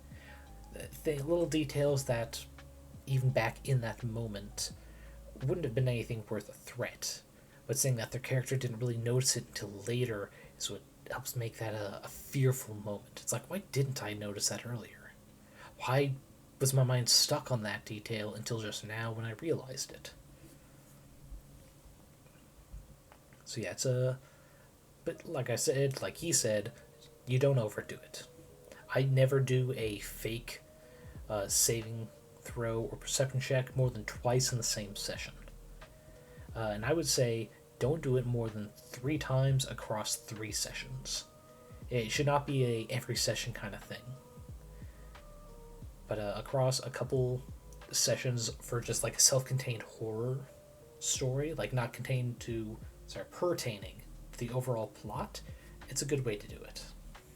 We do this with shadows and mirrors and mannequins all the time. These red herring threats keep your brain from feeling safe, from being able to predict when a real terror is coming. This, in turn, adds to the creeping unease you feel waiting for the real threat. So, to create the interest curve we want in our horror games, rather than building in action or even surprises, scares, or ghastly bits, we need to focus on building tension during the quiet, slow moments that put the player in the right frame of mind to be truly horrified when those big moments finally come. Only by thinking of this tension and release cycle can we actually create a good interest curve for this genre. And this is even more important for us as an industry as we start branching into genres beyond our typical action game. While the desired interest curve is similar regardless of whatever genre you're working in, what actually builds that interest within the genres is not. Alright, I guess we can pack up the Halloween stuff for now. Until next year. Yeah, I love extra credits. They're good ways to think about games, even though they're intended to be largely like video games. For any kind of like role-playing game, I think there's some good lessons to learn from them. For anyone else who wants to like further delve into perhaps things that might help with the uncanny, symbolism might be a good one. I would also check out propaganda games. They're about bad propaganda games, like ones that are trying to influence people playing to think something that is morally incorrect or morally against what you would normally think of as correct. And they specifically limit themselves to games that are old enough that no one's making money off them, and in many cases probably aren't even really findable anymore. But they talk about how intent is used to keep their message subtle enough that someone who doesn't think about it might be convinced it's something they should believe in, we'll say. Definitely a lot of like conspiracy theory type stuff. But like I said, beginning of this stream went the first Uncanny Valley video by these guys. To truly use the uncanny in horror, sometimes you need to know how to do it correctly so that you can do the opposite. And with the propaganda game example, it'd be learn how people abuse the way people's minds work to kind of trick them into a line of thought. You can learn how to do the same thing, but to, scare them, or perhaps influence how their characters think the scares are going to happen. So, before going any further than that, I don't have any more videos. I do have some posts that I actually didn't think of until last night that are technically also about the uncanny level of horror. And it is the Not Deer. It appears in several horror movies and stories and urban legend. The thing that at first looks like a deer but isn't. One of the most famous examples, and the one that stuck out to me the most, is The Ritual, 2017 movie. People in the Swedish wilderness, and there's this cult, and this not deer. In the distance, when all you can see is really like the outline, you can understand that this might look like a deer. Kind of like animalistic shape. It's on four legs. There are these antler things. But when it actually appears near the end of the movie, there's this human-like face. These arms dangling down that, in that profile image early on, it kind of looked like just vines or plants hanging off the face. Getting to see it up close, this is a human-ish torso with a neck, but the head's not there, it's down here where the ass would be. And if you think of this as the head and here's the arms, then that would mean these are the legs, but then they're just all skewered like antlers are there. It's just on multiple levels, it's not a deer. The specific threat of not a deer. Of which I've got 2 different posts from Tumblr that made the rounds. Not this year yet, not until I got to them. And it just started with this ask. What do you mean by that's not a deer in the mountains near you? So, anyone who spends a decent amount of time in the Appalachia knows the not deer. If you've gone to the Blue Ridge Parkway at night, you've probably seen him. Now, keep in mind if you don't live in an area with a lot of deer, deer are freaky bastards in their own right. They're really big, extremely agile, move surprisingly quietly, and are extremely durable. It's not unheard of for someone to hit a deer and total their car. Once I heard of a story of a man who hit a deer on accident, decided to take it home and at least get some good meat out of a bad situation. On the drive home, the deer woke up, absolutely shredded the inside of this man's trunk. They're very cute, but you definitely don't want to mess with one. Just keep that relationship in the back of your mind. The not deer is more or less what I'd call a folk cryptid. Everybody has their story about it. They're all somewhat similar. You're in a car at night, in a rural, heavily wooded area, probably a bit lost. It's not wildly uncommon to see an opossum crossing the road, see blips of little animals with your headlights. You see a deer. So you and your friends go, "Oh, deer!" Slow down in case it leaps in front of you. Then you see it more clearly. There's just something wrong about it. Something about its eyes. You feel your stomach get heavy like a rock, the hair on your neck raise. You sense intelligence that you shouldn't. It doesn't move like a deer. It moves like a... Oh God, what is that thing? Whatever that thing is, it's not a deer and we need to leave. You hit the gas and get the hell out of there. A group of their friends got lost on the parkway once, re-emerged with a chilling story, and apparently they're not the kind of folks to lie or exaggerate. Among other freaky stuff that happened, the driver claimed that she saw a deer on the road. Then she noticed the deer was on 2 legs. So before we go into the next story, a lot of not deer stories are potentially also will have the same origin as not quite zombie type stories, but perhaps similar type things around the world where people just aren't acting right. Now, some of these stories could be originated in autism, where the human mind just isn't wired the same way as most people's, so they come off as weird, rude, unsettling. But there's a reason that the back of our lizard brain thinks those things are creepy or scary, and it's most likely tied to the same thing a lot of these deer might be suffering from, and that's rabies. Rabies is 100% fatal disease if you aren't already vaccinated to it. It is so deadly that even if you are allergic to the vaccine, if you are at risk of having contracting it, they give it to you. Because a small chance of survival is better than absolute death. Or prion disease, thank you. And I think that's what is mentioned later in this post. But these things just rewire the affected creature's mind, makes them act differently. And that's a sort of unsettling, uncanny nature that probably makes the uncanny valley work in the human mind. Some animalistic part of our brain knows that things that don't act right, like they're close but not quite there, are threats.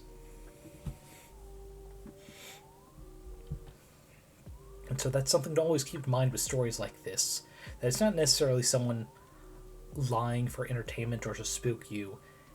It can very well have been real because diseases can really fuck you up.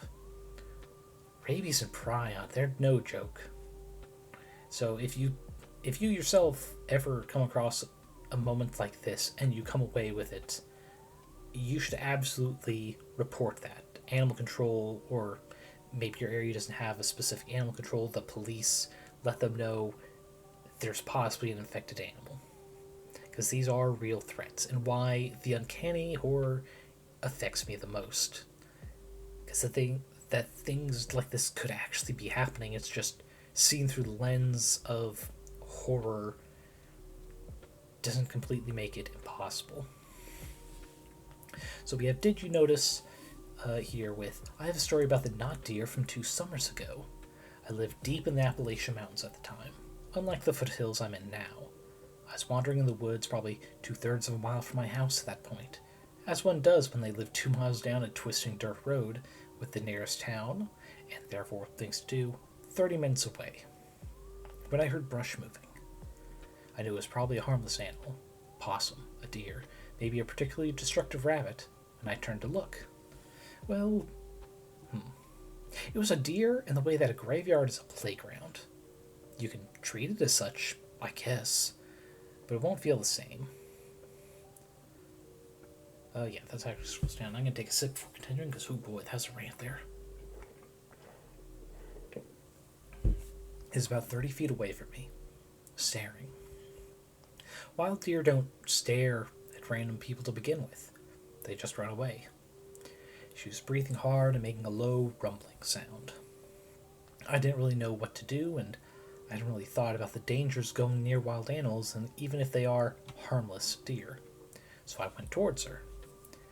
I swear to God, these things' eyes blanked out and took a couple jerking steps forward, moving really strangely, and I flinched, because what the hell? Then she ran off to the side while staring at me, till she was about 50 feet away. It was deeply unsettling in a way that I can't explain, and I know the thing was not quite a deer. I sprinted all the way home. Then Root and Rock having a similar story, where they would say the joints were the wrong way, but it is more that there might have been more or less joints than you'd expect.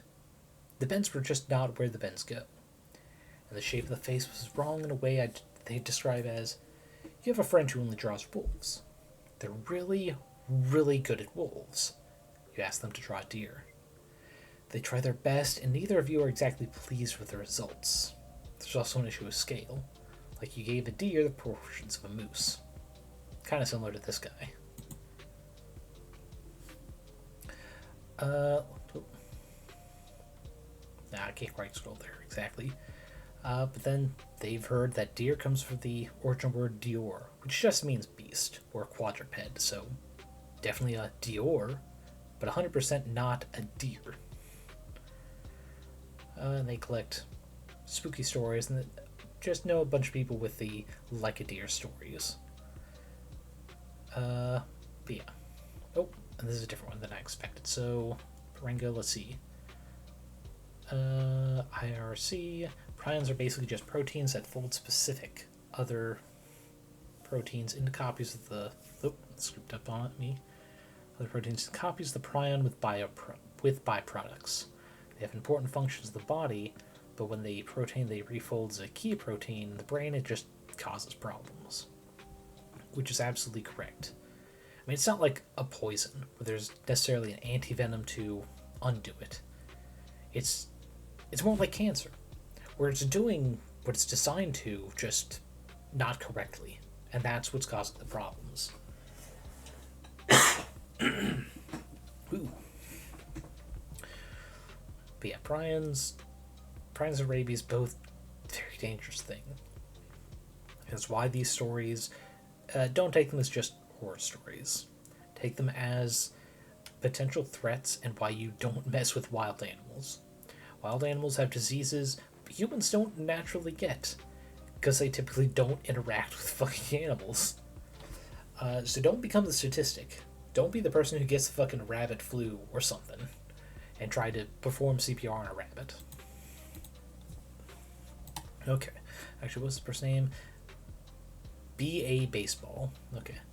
It says their old house, also in Appalachia, they had a couple rooms with glass doors that opened outside, and big windows, including the living room and a ground floor bedroom. Is in the ground floor bedroom, trying to be asleep when they woke up in the middle of the night and saw something outside looking into the door.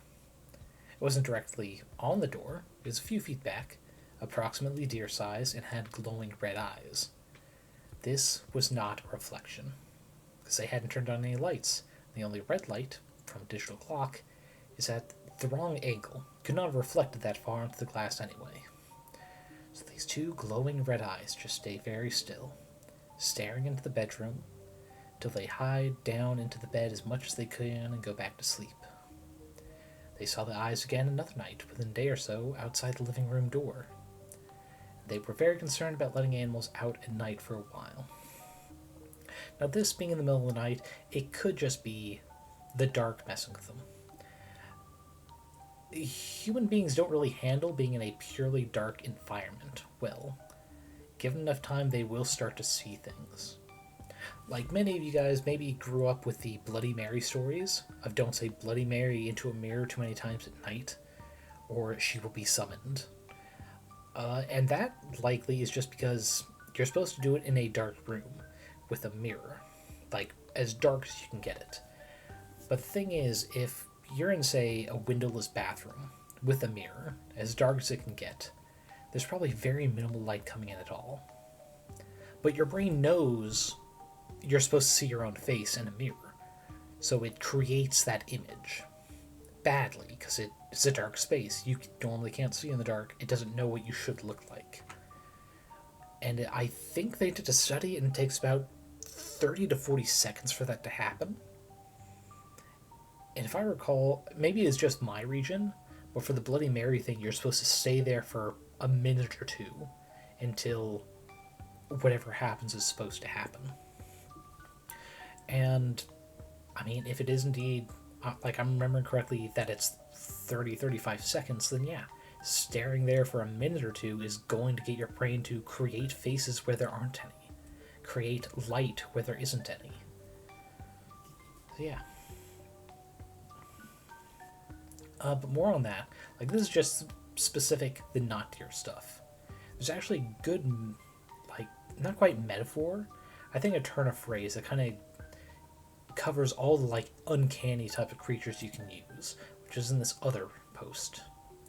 There's a specific and terrifying difference between never were monsters and are not anymore monsters. The thing that was not a deer implies a creature which mimics a deer, but imperfectly. Details of which are wrong or what makes it terrifying. But the thing that was not a deer anymore, on the other hand, implies a thing that used to be a deer, before it was mutated, possessed, parasitically controlled or reanimated improperly, and the horror that comes from that is the details that are still right and recognizable, poking out of all the wrong and horrible malformations. And there are going to be some more things about other variations on the never were and not anymore type things, but Baringa, let's see. Chronic wasting disease, that's another thing that's probably the origin of some of these deer stories. Mad cow disease, though I think a lot of that has been knocked out, or at least was before frickin' Trump removed a bunch of food safety regulations. Specific one in humans is called degenerate prions, which I may not have heard by that name, but that sounds like a good layman's term, I could believe. Apparently mad cow disease was largely spread by cow brain tissue, somehow being eaten by other cattle, or through pithing using not quite sterile needles, both of which, yeah, that's going to happen when you cut back on safety regulations around food, isn't it? Ugh. Okay. But yeah, like this post, we've got two things that never were and are not anymore. Third type, not anymore and maybe never was type of monster.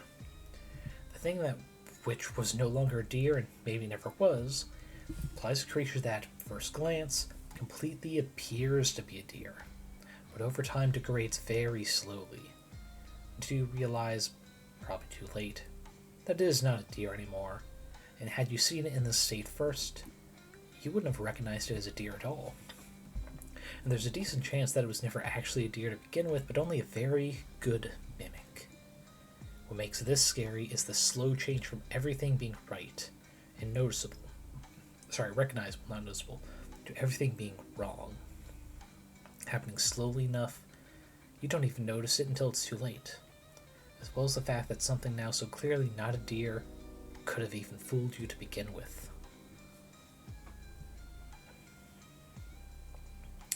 Thank you for the explanation for what pithing is, Prango. Appreciate it. I assumed it was something like that because you said not sterile needles. But yeah, that makes more sense. Banned in the UK, it's where you stick a needle into the upper spinal cord or brainstem, which was probably used as a way to like just kill them quicker and less. No, that's not a term. More humanely, I assume. And here we have Kadekarl, a fourth type of uncanny creature being, I don't know, but it sure ain't a deer, which implies complete confusion about what the creature could be, to the point that even a person who's comfortable in this world, as someone who would use the word ain't unironically, is uncertain, which should horrify you to the deepest depths of the soul. So this would be a creature that maybe the sound or weight or the tracks it leaves make you think it could be a deer, but you actually see it, it's like, that fucking ain't a deer. Let's see. Let's see, Brunhilden's musing. Oh, time for dinner, Brian? Yeah, no problem. You enjoy. I will probably be out of here by the time you're back. Just coming up in the next 6 or 7 minutes. Oh, you know about Pithing Dune Magic the Gathering? I mean, it doesn't really matter where you learn about cool terms like that, so long as you're actually learning, and it's actually true. But yeah, you enjoy dinner, and I'll see you around. But Brunhilden's musings, as one that I particularly enjoyed was the Nonsuch, a beast which when you see it, your brain convinces you, oh, no way, that shit is even real. And on some level, it becomes less real after having been seen by someone who disbelieves its existence as well. This would be the... not psychological horror, it's pure in your head haunting you. Like, there's this thought experiment. I'm blanking on the term, but it's something's basilisk. I think it's Rourke. And it's this theoretical AI in the future that, when it is created, goes and punishes. Like, just constantly tortures without letting the person die. Anyone who could have helped it come into creation sooner, but didn't. And it's really stupid. It's like, obviously, if you know about this possible thing, and that it would, in the future, punish you for not helping create it, obviously this thought experiment means you should be going, how do I actively sabotage and prevent it? Because here's the thing, as much as we have it in, like, fiction and movies, no one's actually that evil scientist. I want to ruin the world. I'm going to create this AI that's going to go after everyone else, but not me, because I made it. I'm its father. It's dumb and fucked up, and it's a work of fiction thing. But it's one of those threats that it's only a threat because it's in your brain. It's making you worry over nothing. Here we have Gallus Rostromegalus, one of my favorite Tumblrs, with the sometimes short stories, but also real life stories that are just fun and entertaining.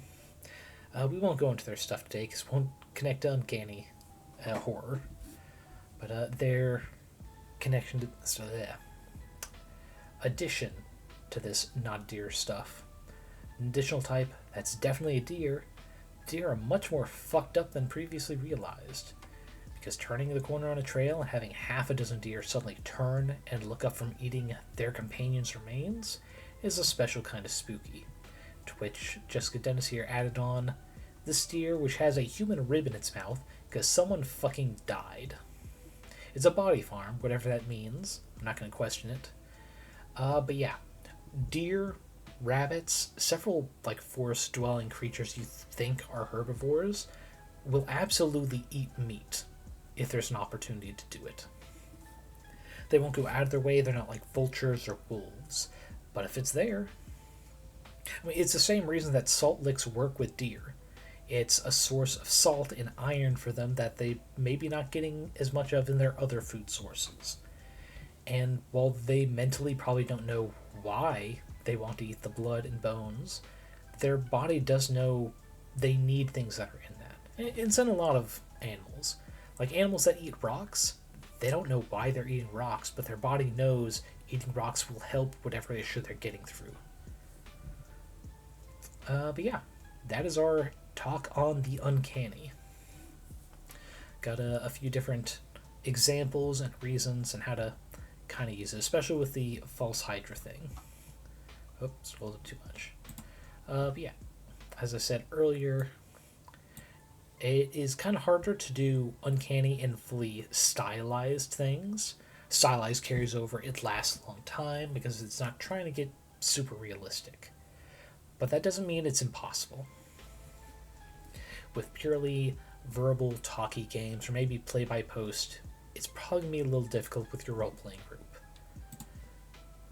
But it's not impossible.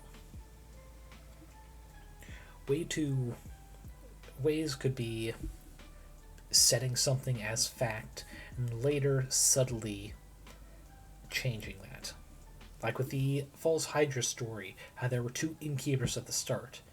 And then later, the GM just wasn't describing that the one male innkeeper's appearance or being seen in the tavern. So the players didn't think anything of it. It's just like, oh, he just isn't down here by now. But the underlying threat and something they come back or maybe realize in hindsight, he was dead and gone. They didn't react to him because they didn't remember him. Just like they didn't remember the sixth party member that the GM had been building up for the entire campaign leading up to this horror story. The little details that aren't necessarily, hey, your memories are a lie. Things that could read as possession or ghost things, like them carving messages into their own chest in their sleep. Or the calm mind spell working absolutely not at all like it should. There are ways to twist expected reactions in ways that make things scary or uncertain without necessarily tipping off what the source is, hinting at it.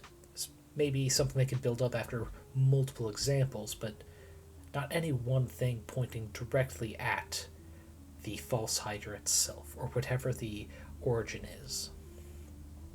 Cults are an easy way to go with it. In fact, there's probably a way to reflavor the false Hydra as actually a cult, or perhaps a summoned fiend by the cult, having a similar effect. But I hope this guy gave you guys some inspiration, some ideas of how to perhaps use this in your own home campaigns. But for now, let me go ahead and see if the person I wish to raid into tonight is ready. They are Cassiel Aurelius, a favorite fellow streamer who's also angelic librarian themed. Okay, not seeing them on just yet. It looks like it's still playing on their Twitch, so let me go ahead and see Blue Sky schedule. Maybe it's there.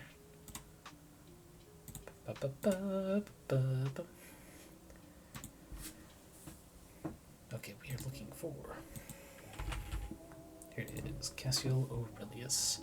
Please don't let them have cancelled.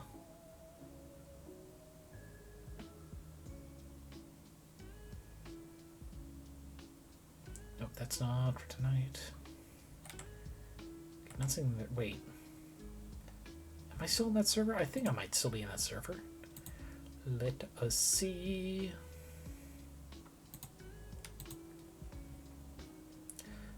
Announcements. No. Here, schedule. Yeah, they are still trying to do tonight. They're going to play Mouthwashing, game I haven't heard of, but apparently it's a horror game. So let's go ahead and just kind of hang out, wait to see if they end up starting on time or just a couple minutes late. Let's see, what else could be... we could do horror protagonists. It won't be directly about the uncanny, but it's a spooky season. Could be worthwhile.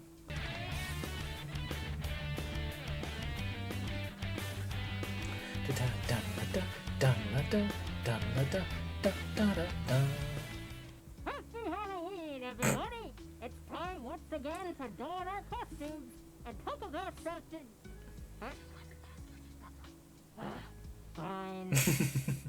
Fine.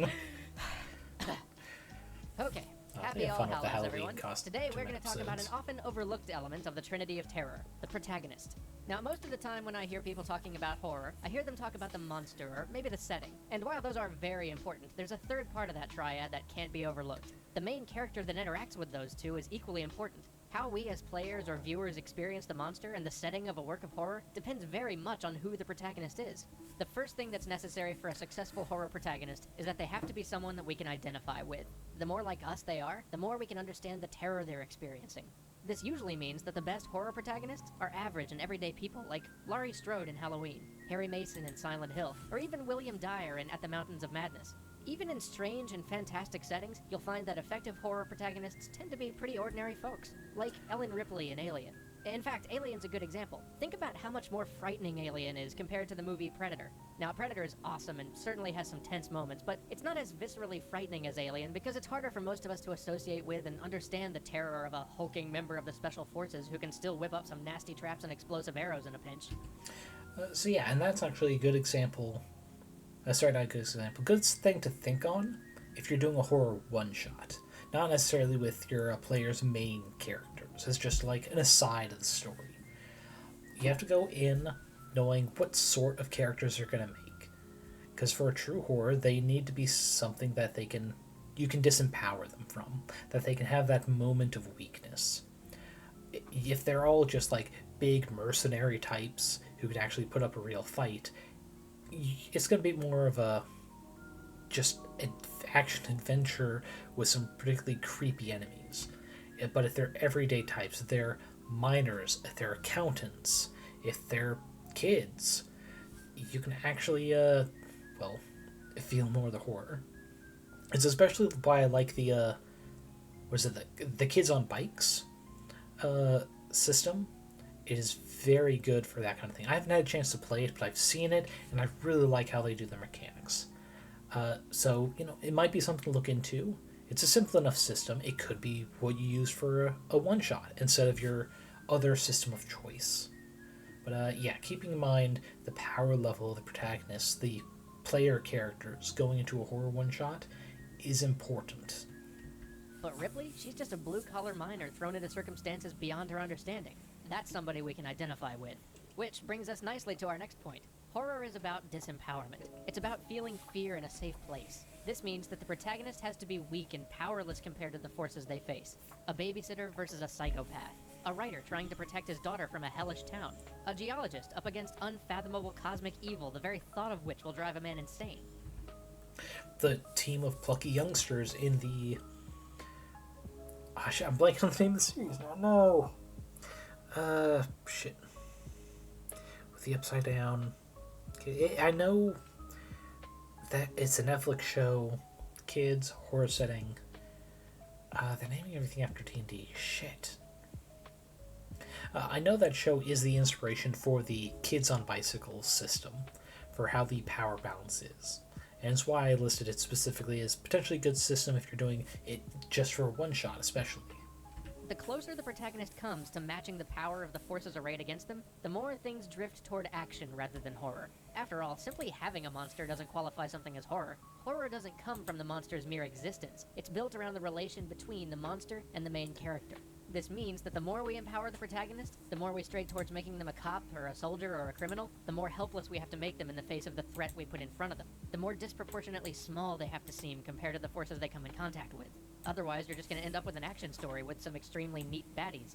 So now you have a protagonist with whom an audience can associate, who they can feel pathos for and experience terror with, and feel catharsis from knowing that in the end, unlike the protagonist, they'll be able to walk away from this experience and return to their safe everyday lives. Now, once you have that, there are 3 types of horror protagonist you can deliver. The protagonist that overcomes, the protagonist that fails, and the protagonist that is themselves the horror. The protagonist that Yeah, so those 3 examples, you don't get a whole lot of decision in a role-playing game. It's pretty much just protagonists have agency, and the ones who they themselves are secretly the threat. And it could be that this changes the story. I mean, D&D has got examples like the Mind Flayers, or you could do classic tropes like the zombie, or the cult, where they can, at the beginning of the story, at the one-shot, or they're perfectly fine, they are heroic. But over time they can be corrupted or infected and become part of the adversary. themselves the horror. The protagonist that overcomes is the type that leaves us feeling a little more upbeat at the end, relatively. You'll recognize this protagonist from many American horror films. They start out completely outmatched and disempowered, but over the course of the experience, they grow and harden, and finally become a match for the monster they face. Which isn't really a horror. Like they said, it's just the ones where it's the more upbeat ending. But in role-playing systems, we typically already have this, maybe not power fantasy, but this power buildup of, given enough time, experience, we can defeat anything. So if you're going actual horror one-shot, it's definitely not the ending you should plan to give. Allow it if your players get there, but don't have it planned as the only outcome. because they can already get that sort of experience in the normal play. Whether that be a cosmic horror or an escaped killer. Naturally, this type of horror leaves us with the sense that no matter how bad things are, we can overcome. So by its very nature, this outcome takes some of the terror out of an experience at the end. The second type, on the other hand, the protagonist that fails, leaves us feeling small and powerless. This type of protagonist struggles against the monster, but in the end, succumbs to it, calling into question the one thing that most of us use to anchor our lives, free will. By questioning whether or not we actually do have control or any power at all over our destiny in the face of the darkness that surrounds us, it forces us to confront a fundamental human fear. To highlight this, the protagonist that fails is often made to appear to be the protagonist that overcomes until the very last moments of an experience, when all of their supposed control is shown to be an illusion. Cassiel is this is very streaming, common but in we're going to go ahead Japanese and and finish Korean this horror, first. with the quintessential example being Ringu, or the US version, The Ring, if you prefer. The final type of horror protagonist, and the one that I find to be the most potent, is the protagonist that is themselves the horror. This is Dr. Frankenstein, Dorian Gray, or James Sunderland. This is the protagonist who reflects the darker nature in all of us. They're people who we can respect and we can associate with, who we can even view as ourselves. But as we come to realize over the course of the experience, they're the true monster. They frighten us and intrigue us because they represent that fine line that holds back our darker impulses. They show us how easily we ourselves might trip to the other side if it weren't for this thin veneer of civilization we all wear. So yeah, with those examples I had earlier of maybe at the beginning of the story, they are heroic or potential of heroism, but eventually become infected or corrupted into their way. Ways to do this could be if they are, say, maybe possessed by the enemy, a fiend offering a deal, appealing to their greed or envy or lust for power. That'd be a way to kind of just frame and put a shine on the sin itself, those inner desires. Zombie movies, at least a lot of the recent years, like 3 or 4 decades ago, very different kind of vibe, but more modern zombie movies, it's about being indoctrinated or coerced into a different lifestyle against your will, and one you can't leave. It's kind of like a take on the cult mindset. Once you're in, you're not getting out. Yeah, I think that's all I have to say on that one. These protagonists leave us shaken.